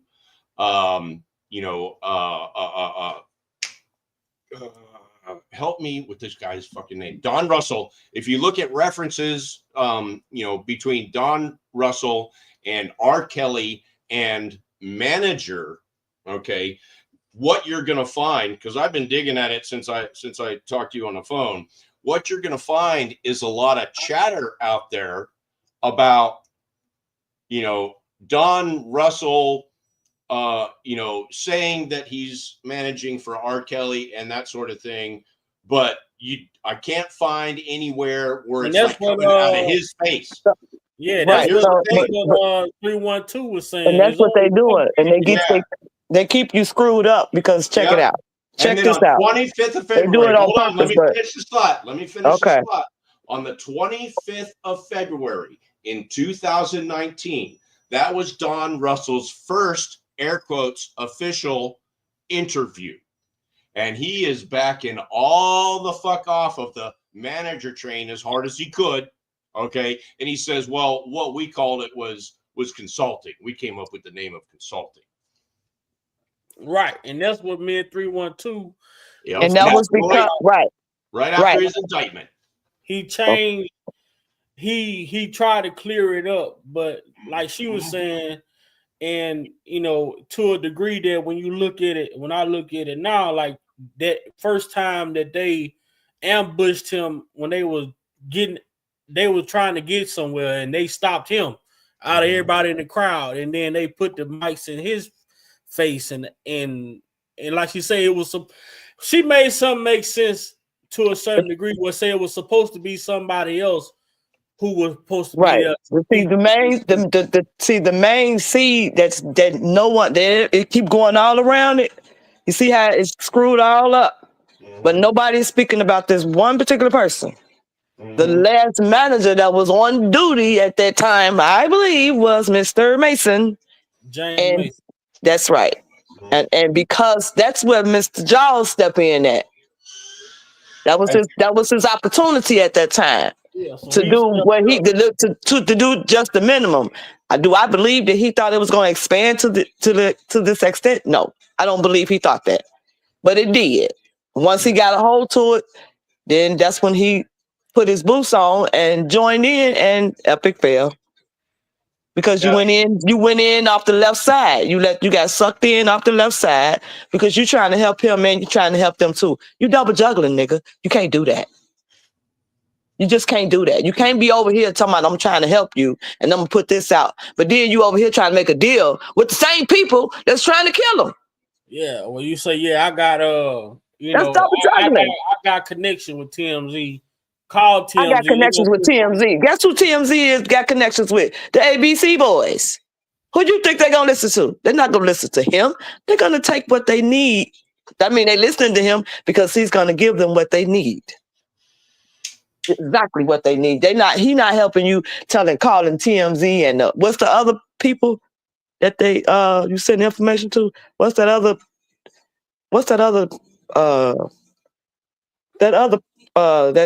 person that's got that big panel?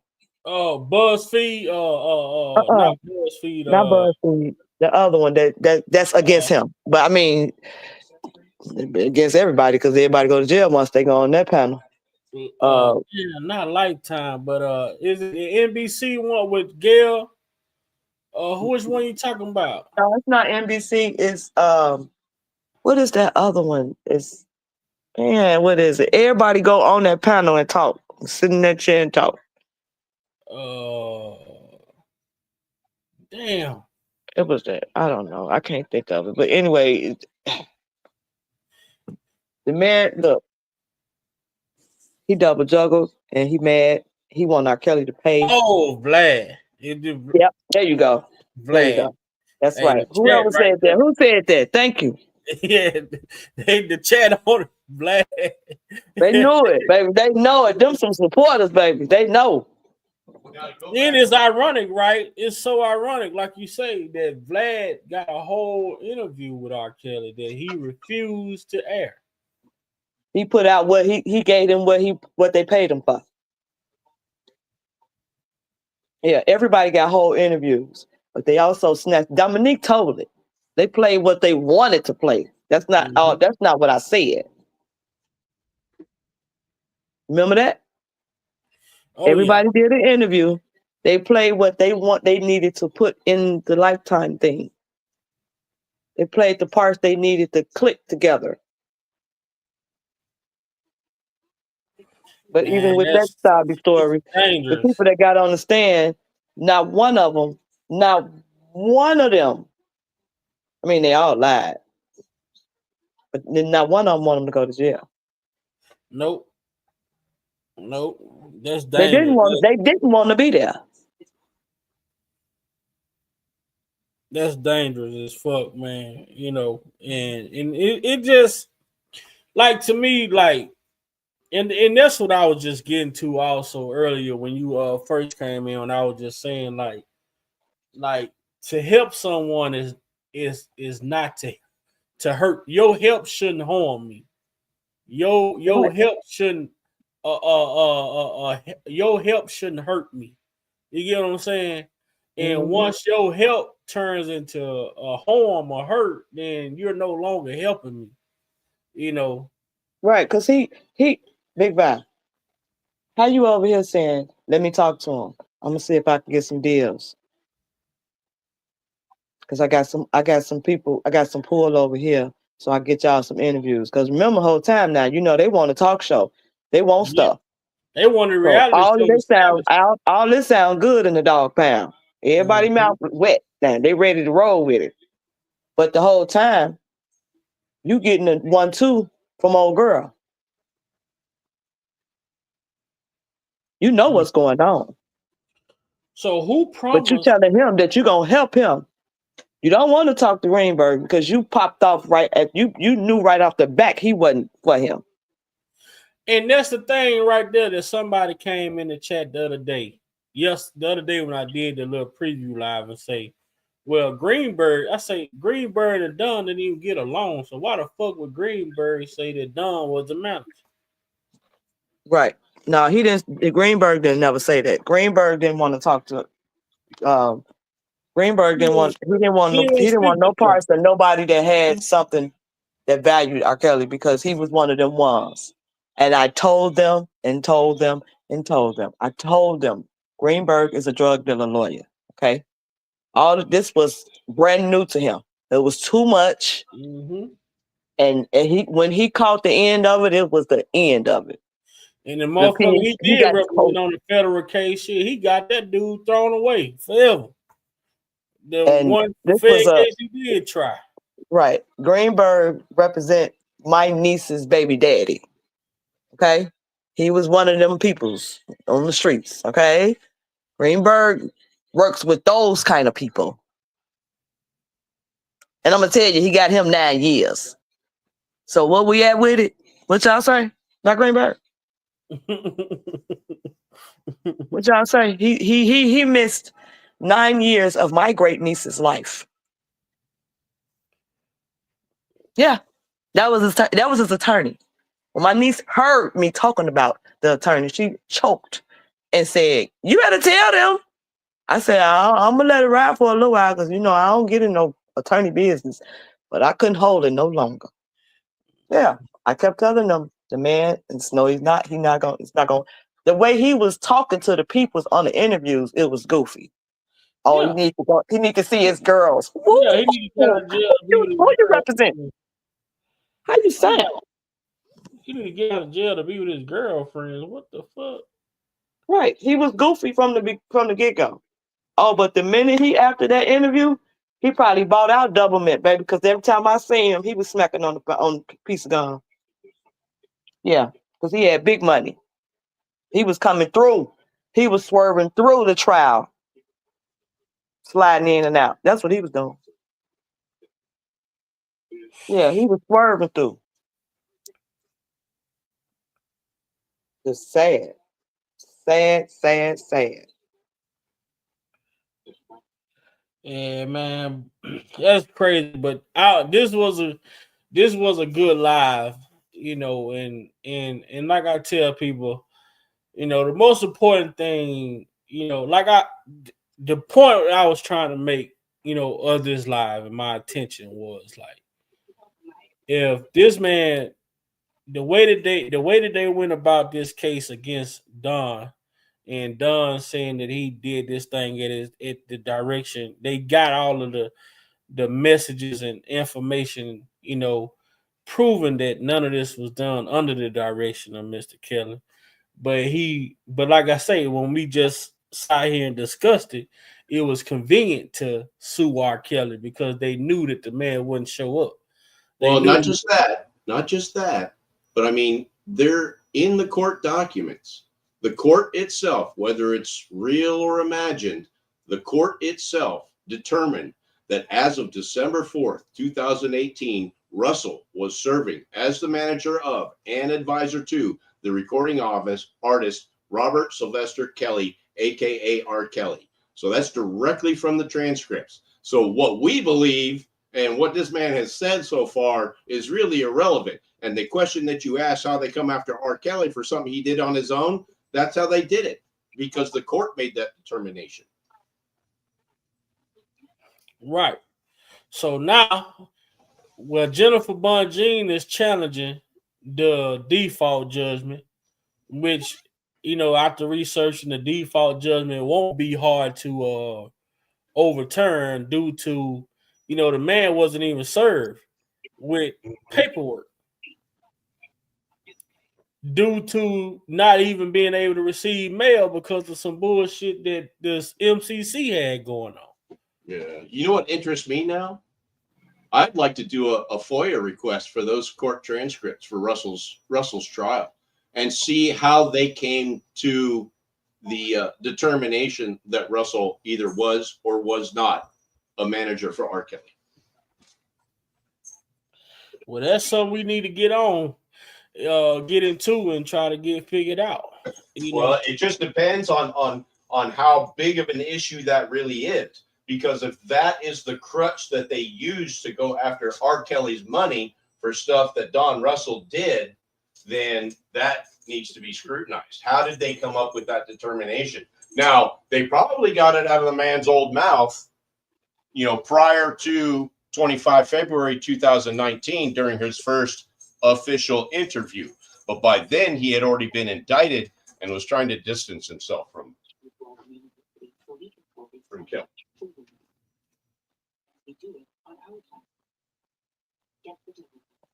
Did he like men? Because that was alleged in. What video he looking for? Who? What interview you looking for? Oh, the video that I was looking for at the beginning was the whole video where he was, like you said, in that Chicago Bears hat. It was an outside interview. It should have been like right around the 25th to the 28th of February in 2019. And Tia A. Ewing, she covered it on X, but she's only got clips in here. Oh.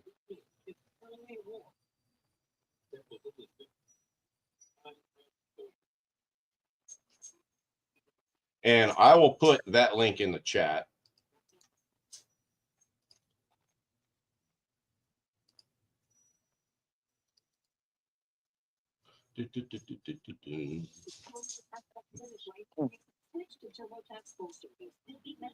Slow mode was enabled. What the hell does that mean? Why can't I post? We're gonna have to get back. We're gonna have to discuss this a little further. You know, I be trying to make time to get in here, but you know, my schedule working 2 jobs be hectic, bro. But I know news you got in a little late. I don't know why I sent out the what you call. I thought I did anyway. I sent the I don't know, man. I guess you didn't see my text. I sent you a couple text messages, but yeah, I was sitting there. I was still digging in it whenever I looked up and finally seen that you had gone live, and then I looked and it was already like been going on for an hour. That's YouTube for you. Yeah, but we probably try to come back. If not tomorrow, at least Friday. Me and my girl, we going out on the town, so we going out on the town. Okay. So Friday I will be unavailable probably all weekend. But shout out to everybody in the chat, man. Shout out to everybody that was in the chat today that came through and listened and join in the conversation. 312. I really appreciate you hitting the link coming up tonight. That I know I can't remember if this is your first time over. I mean, I watch you, but I stay back because I don't want no trouble. I just stay well, back. You know, ain't no drama. We ain't gonna let watching you, but yeah. over here. We ain't gonna let the drama survive over here. You know, we try to create a free space, and like you say, for people to come on a platform, and then you also be able to come on a platform and put things, you know, point out something that we may not cover. You know what I'm saying? And that's the thing about this platform. We're not trying to drive people into our belief. We just want to try to have a positive conversation that can produce something for the people to go back and look and have a go back and form their own opinion of this stuff. That's why I didn't read all through through the complaint. I read bits and pieces of the complaint that, you know, skimmed through it, but I told people, hey, go Google, type in Donell Russell complaint, read it for yourself to see what these people got. This fool called in a bomb threat, pressed star 67. Like, he did this shit in 29. I haven't used star 67 since I was in fucking middle school, probably. Man, folks still use it because people still got private calls coming through their line, so they gotta use it. It's still available. It's still current. Man, that's crazy, man. But man, it didn't understand. Like, they can, like, with this cell data shit, they can uncover all of this shit. So ain't no such thing. If somebody really want to know who calling them private, they can figure it out. You know, if they really want to. No, because they got dummy phones and, you know, dummy numbers and stuff. So no, it's a such thing. That's why they got so many apps now you can block that. You know, to prevent you getting it. I mean, scams got your calls. People scam your phone all day. On my Android phone back in the day, I remember I had a call ID unblocker. So people that would call me private, it would reverse the call and then still show me the number.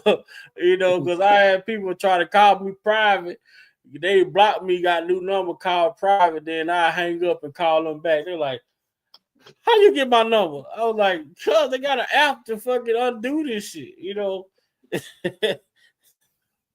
Yeah, so they do.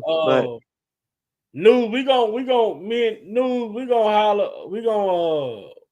most definitely gotta get in touch. You know, to figure something out as far as, you know, getting into some of this stuff a little bit deeper. I know I ain't heard from Jeff and them today, but yeah, I want to also today's Jeff's birthday. Shout out to Jeff. Today, Jeff's birthday. Everybody in the chat put a happy birthday, Crooks. Happy birthday, Jeff Taylor. Happy birthday, my brother, from Big Val Opinion in the platform. Man, we appreciate you. Appreciate everything you do. We know you partied all weekend, so you probably trying to recover today. But happy birthday and salute to you, my brother. And with that being said, I'm gonna have to play an old Crux song, man. Go to play old Crux video, on his birthday. Well, all right, Big Bad. I'm gonna go ahead and slide out, and I thank you for having me on your panel. Nice meeting you, Noobs. Noobs. Nice Yeah. meeting you, Noobs. You never heard of Noobs before? No, sir. You know who Uncle Bosie is, right? Uncle who? Uncle Bosie. No. That's Joe Biden's uncle, Uncle Bosie. So I don't know. Uncle Bosie that crashed out in the middle of the jungle. So I was his navigator.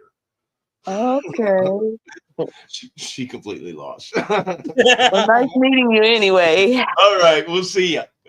See you around. All right, 312. Appreciate you for stopping through. All right, Big Bye.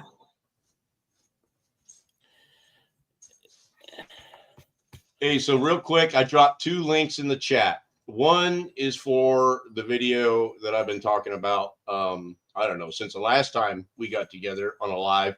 And then the second one is for, and where the hell did it go? Oh, yeah. The second one is for the Eastern District of New York, where, in that article, they use the language, that he's what the hell did they say? Let me find it again. Self-described manager and advisor of R. Kelly. That's why I had put in the thing self-proclaimed, because that's what they said it was. Right. But so the proclamation must have been in the court case. So there are snippets of the transcripts out there. However, I cannot find the entire transcript, which is why if we want to see the entire transcript, we might have to submit a FOIA request again. Well, we're going to figure it out, man. And I don't know how long you was on here. Did you see the complaint that was filed for them to bring the charge or whatever? If you go and read that complaint, like it says so much in there. And it also had a conversation with Don and his mama, where his mama confronted him about the shit that he did, as far as threatening this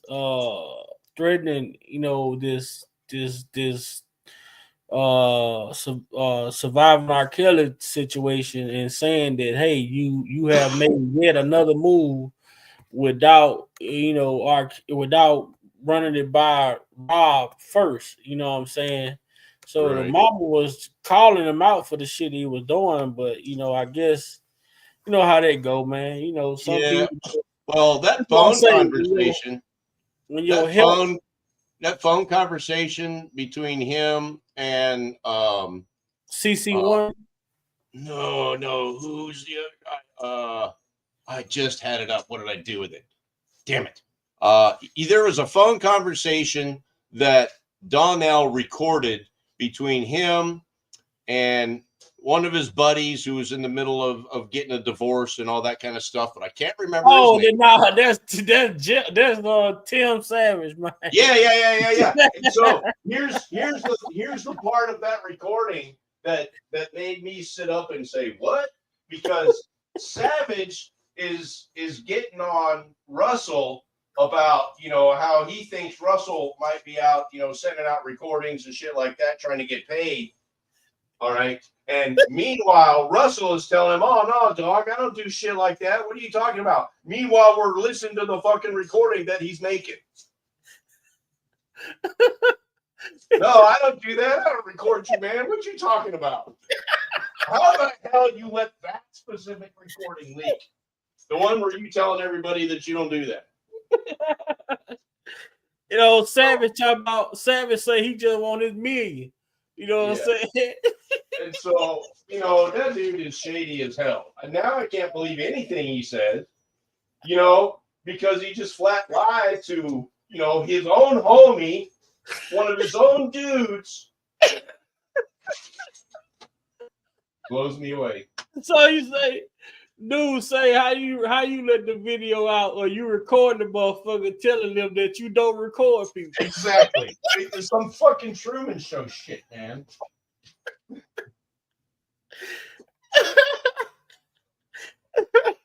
No, I ain't recording you, man. Yeah, I don't do shit like that, man. You know me. I don't do shit like that. I'm your bro. Oh my goodness. But that's just how this shit been going, man. That's just how this shit been going. Dude. That's why I dropped the video, bro. Hold on. It's like the only thing that you can count on when you're talking to somebody that has something to do with the industry is that they're lying right now. I don't know if you was on here on the display. This shit was funny, bro. Hold on. Hold on. You probably ain't this shit. Yeah, when I talk about how smart, like I ain't recording you, but right. I don't do that shit, but I'm doing it. Hold on, listen. Hello? Yeah, it's the kidnappers again. Look, me and Face. Man, you just said my name. Them niggas ignorant. Nobody said your motherfucking name. Hey, let me take care of this business, man. Hello? They got to be the stupidest motherfuckers. It's the manager again. Sorry about that, man. Anyway, kidnappers again. Man, stop saying that shit. It's the kidnappers again. It's the manager. Nigga, don't be telling people you the manager. Nigga, shut up. Man, hold on. Let me take care of this business. Hello? Yeah, it's the manager again.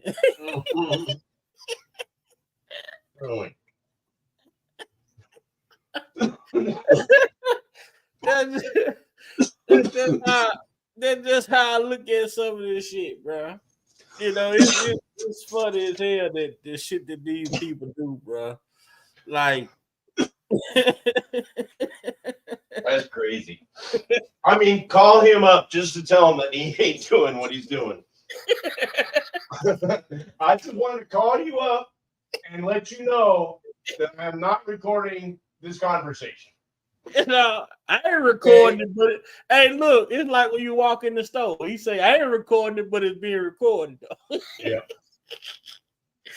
Hey. Dude, it's like playing poker in the Old West. Seriously. You don't know what the hell's going to happen. No, man, this shit crazy, bro. Hopefully they don't hit me again, bro. They already tried to take my shit down for some harassment shit, bro, on some bullshit. They after me, man, trying to get my channel gone. Talking about I'm harassing people. Harassing people. Yeah, they say I'm harassing people. I guess the truth is harassing. Yeah, it is 2025, right?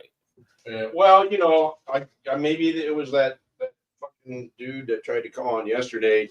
You know, I just started right off with the N word, and then he got clapped. It's Michael, nigger.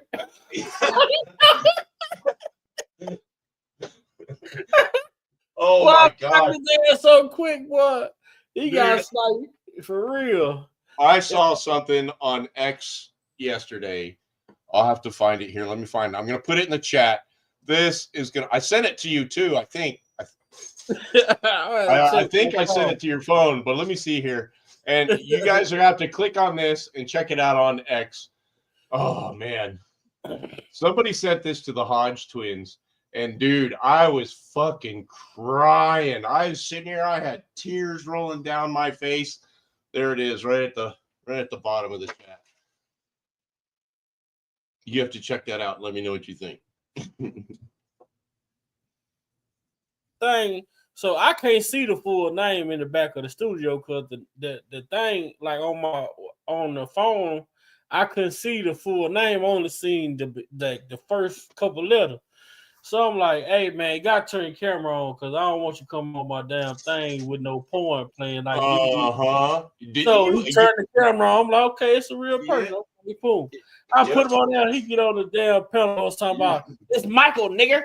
And, you know, it's funny though. You had a feeling like right at the beginning too. You're like, "No, I gotta check this out before I let him on," and you were exactly right. Yeah. I don't know who he was. That's a random. Yeah. So, what you call them noobs? A basement. yeah, basement dwellers. Yep, friendship bracelet making basement dwellers. Boy, that shit had me crying. It's Michael, nigga. Yep. I'm sure he's from the party of inclusivity. He did turn his camera on, so yeah, you know, I give him that. He didn't come on with that motherfucker like they did me a while ago with that motherfucking porn shit, bro. That shit pissed me. Oh, I ended the live. Yeah. Well, and it's good that I got to see that too, because now I know to watch out for that. Oh yeah, he ever bring his ass over here again. It's over with for him. You know, I block a motherfucker. I have one person in the chat. I block a motherfucker. I don't give a fuck. If you come over here with that bullshit and nonsense, your ass is gone. Oh, man.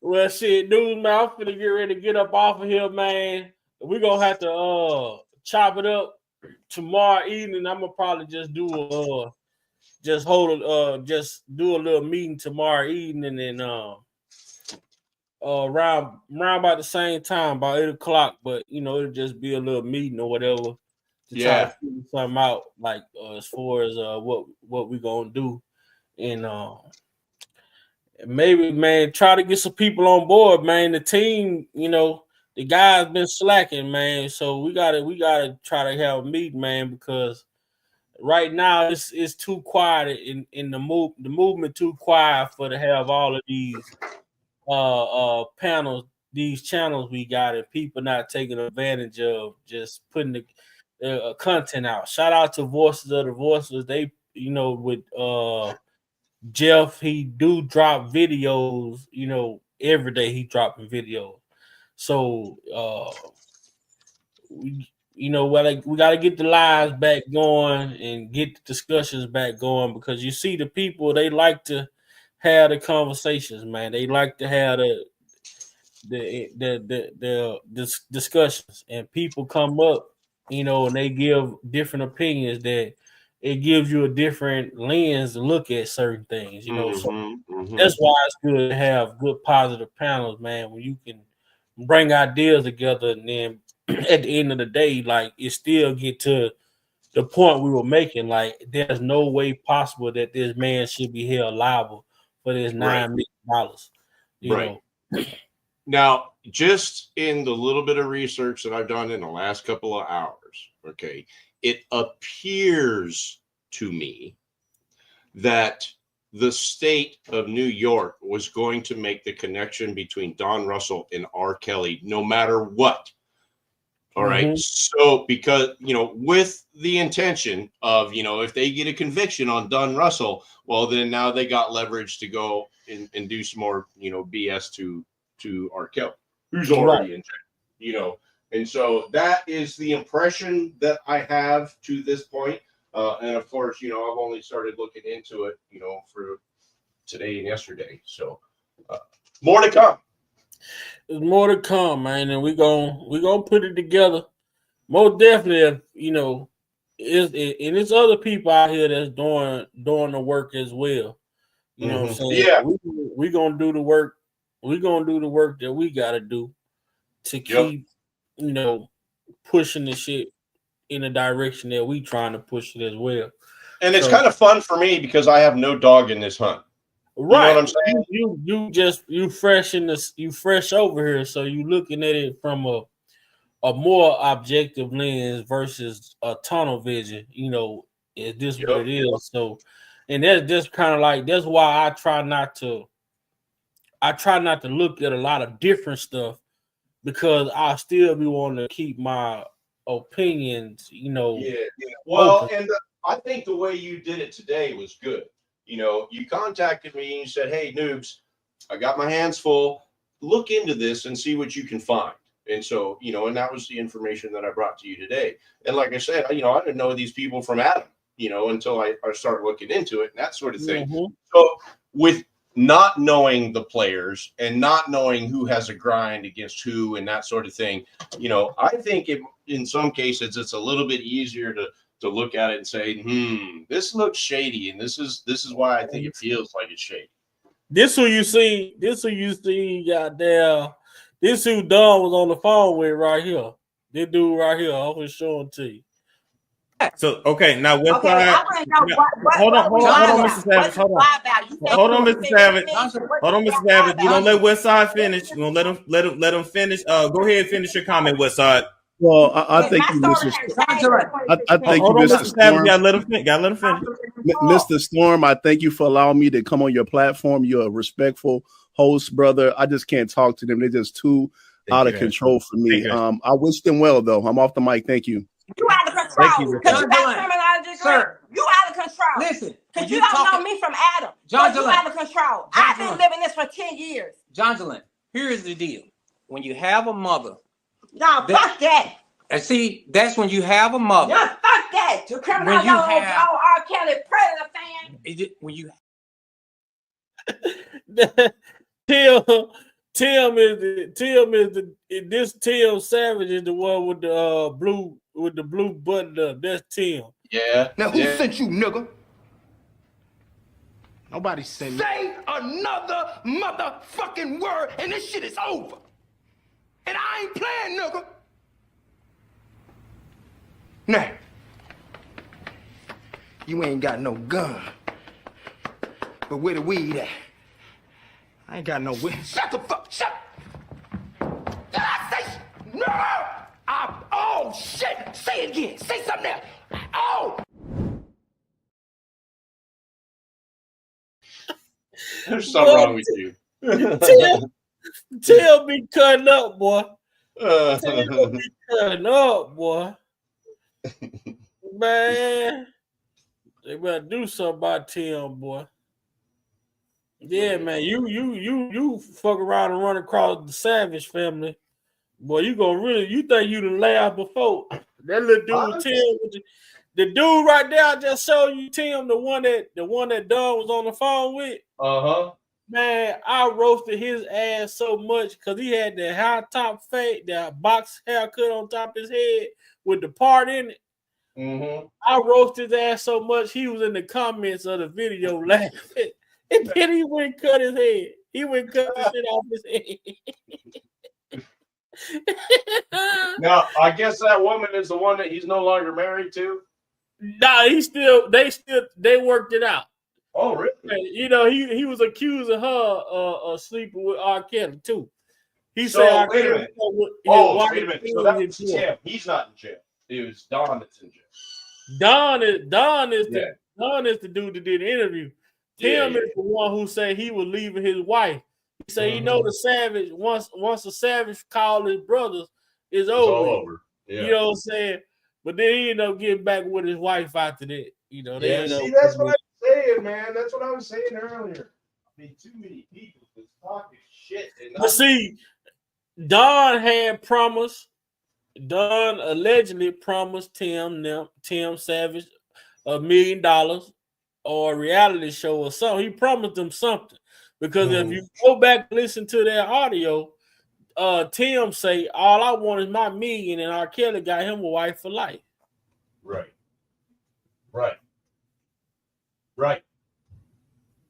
Which just leads me even more to believe that Don is running a for-profit scam.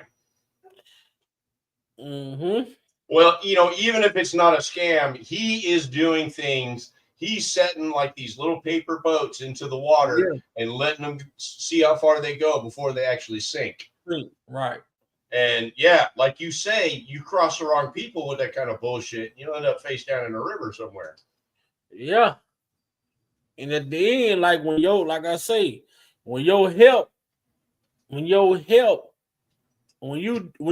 do more harm than helping, then that's where the problem lies. Yeah, and I'm saying at that point, from what I've gathered, Don and R. Kelly weren't even like on speaking terms. They never had been on speaking terms, to my understanding, because but see, Don's mother, she was I want to say like a tax person for Mr. Kelly. Mm-hmm. You know, R. Kelly he trusted the mother, so the mother had access to Rob in a way that other people didn't have access to him. You see how she referred to him as Rob versus Robert or R. Kelly. You know, she had a personal relationship with him. So is it safe to say then that, in your opinion, that Don Russell inserted himself into Kelly's business whenever he could? That part. That's exactly how I feel. Mm-hmm. Mm-hmm. And the mother, you know, there's been interviews out there, and you know, his sister, you know, he had a sister that came out and spoke about like how the mother, you know, she whatever Don say, like, you know what I'm saying, she don't push back. You know, she just you know, she pretty much like condone it. You know what I'm saying? She was just not, she didn't want to probably be part of it or in it, you know. So her son was going out and doing some shit. She's like, I don't want to know. Even though the stuff that he's doing is a direct result of her affiliation with Kevin. Right. And so, yeah, I can see, I mean, I don't know the situation well enough to know, but I mean, I've seen that situation before. You know what I'm saying? We get off. We about to get off of here. All but when Google Don Russell complaint. You know, again, Google it and read it, and just hit me up. Call my phone when you're done. All right, I will. And yeah, I got some other stuff that I'm still tracing down too, you know. All right. And then when I looked up and saw you're live, I was like, oh shit, you know, so it got late fast. That's what happened. Yeah. So you read that complaint, just hit me up, and then and I want to hear what you take from it. All right, bet. All right. Well, shout out to the livest chat on YouTube streets. I appreciate each and every one of y'all. Make sure y'all hit that like button. Make sure y'all hit that share button. If you haven't already subbed to the channel, make sure you do so. It's your boy Big Vi, and I'm signing out this thing. I gotta find my outro, and I will be outro. Once again, start singing. Shout out once again. Happy birthday to my bro Jeff Taylor, man, aka Crux, aka the Kingpin and Crux Show, aka the Voices of the Voiceless. Happy birthday, my guy, and I'm out.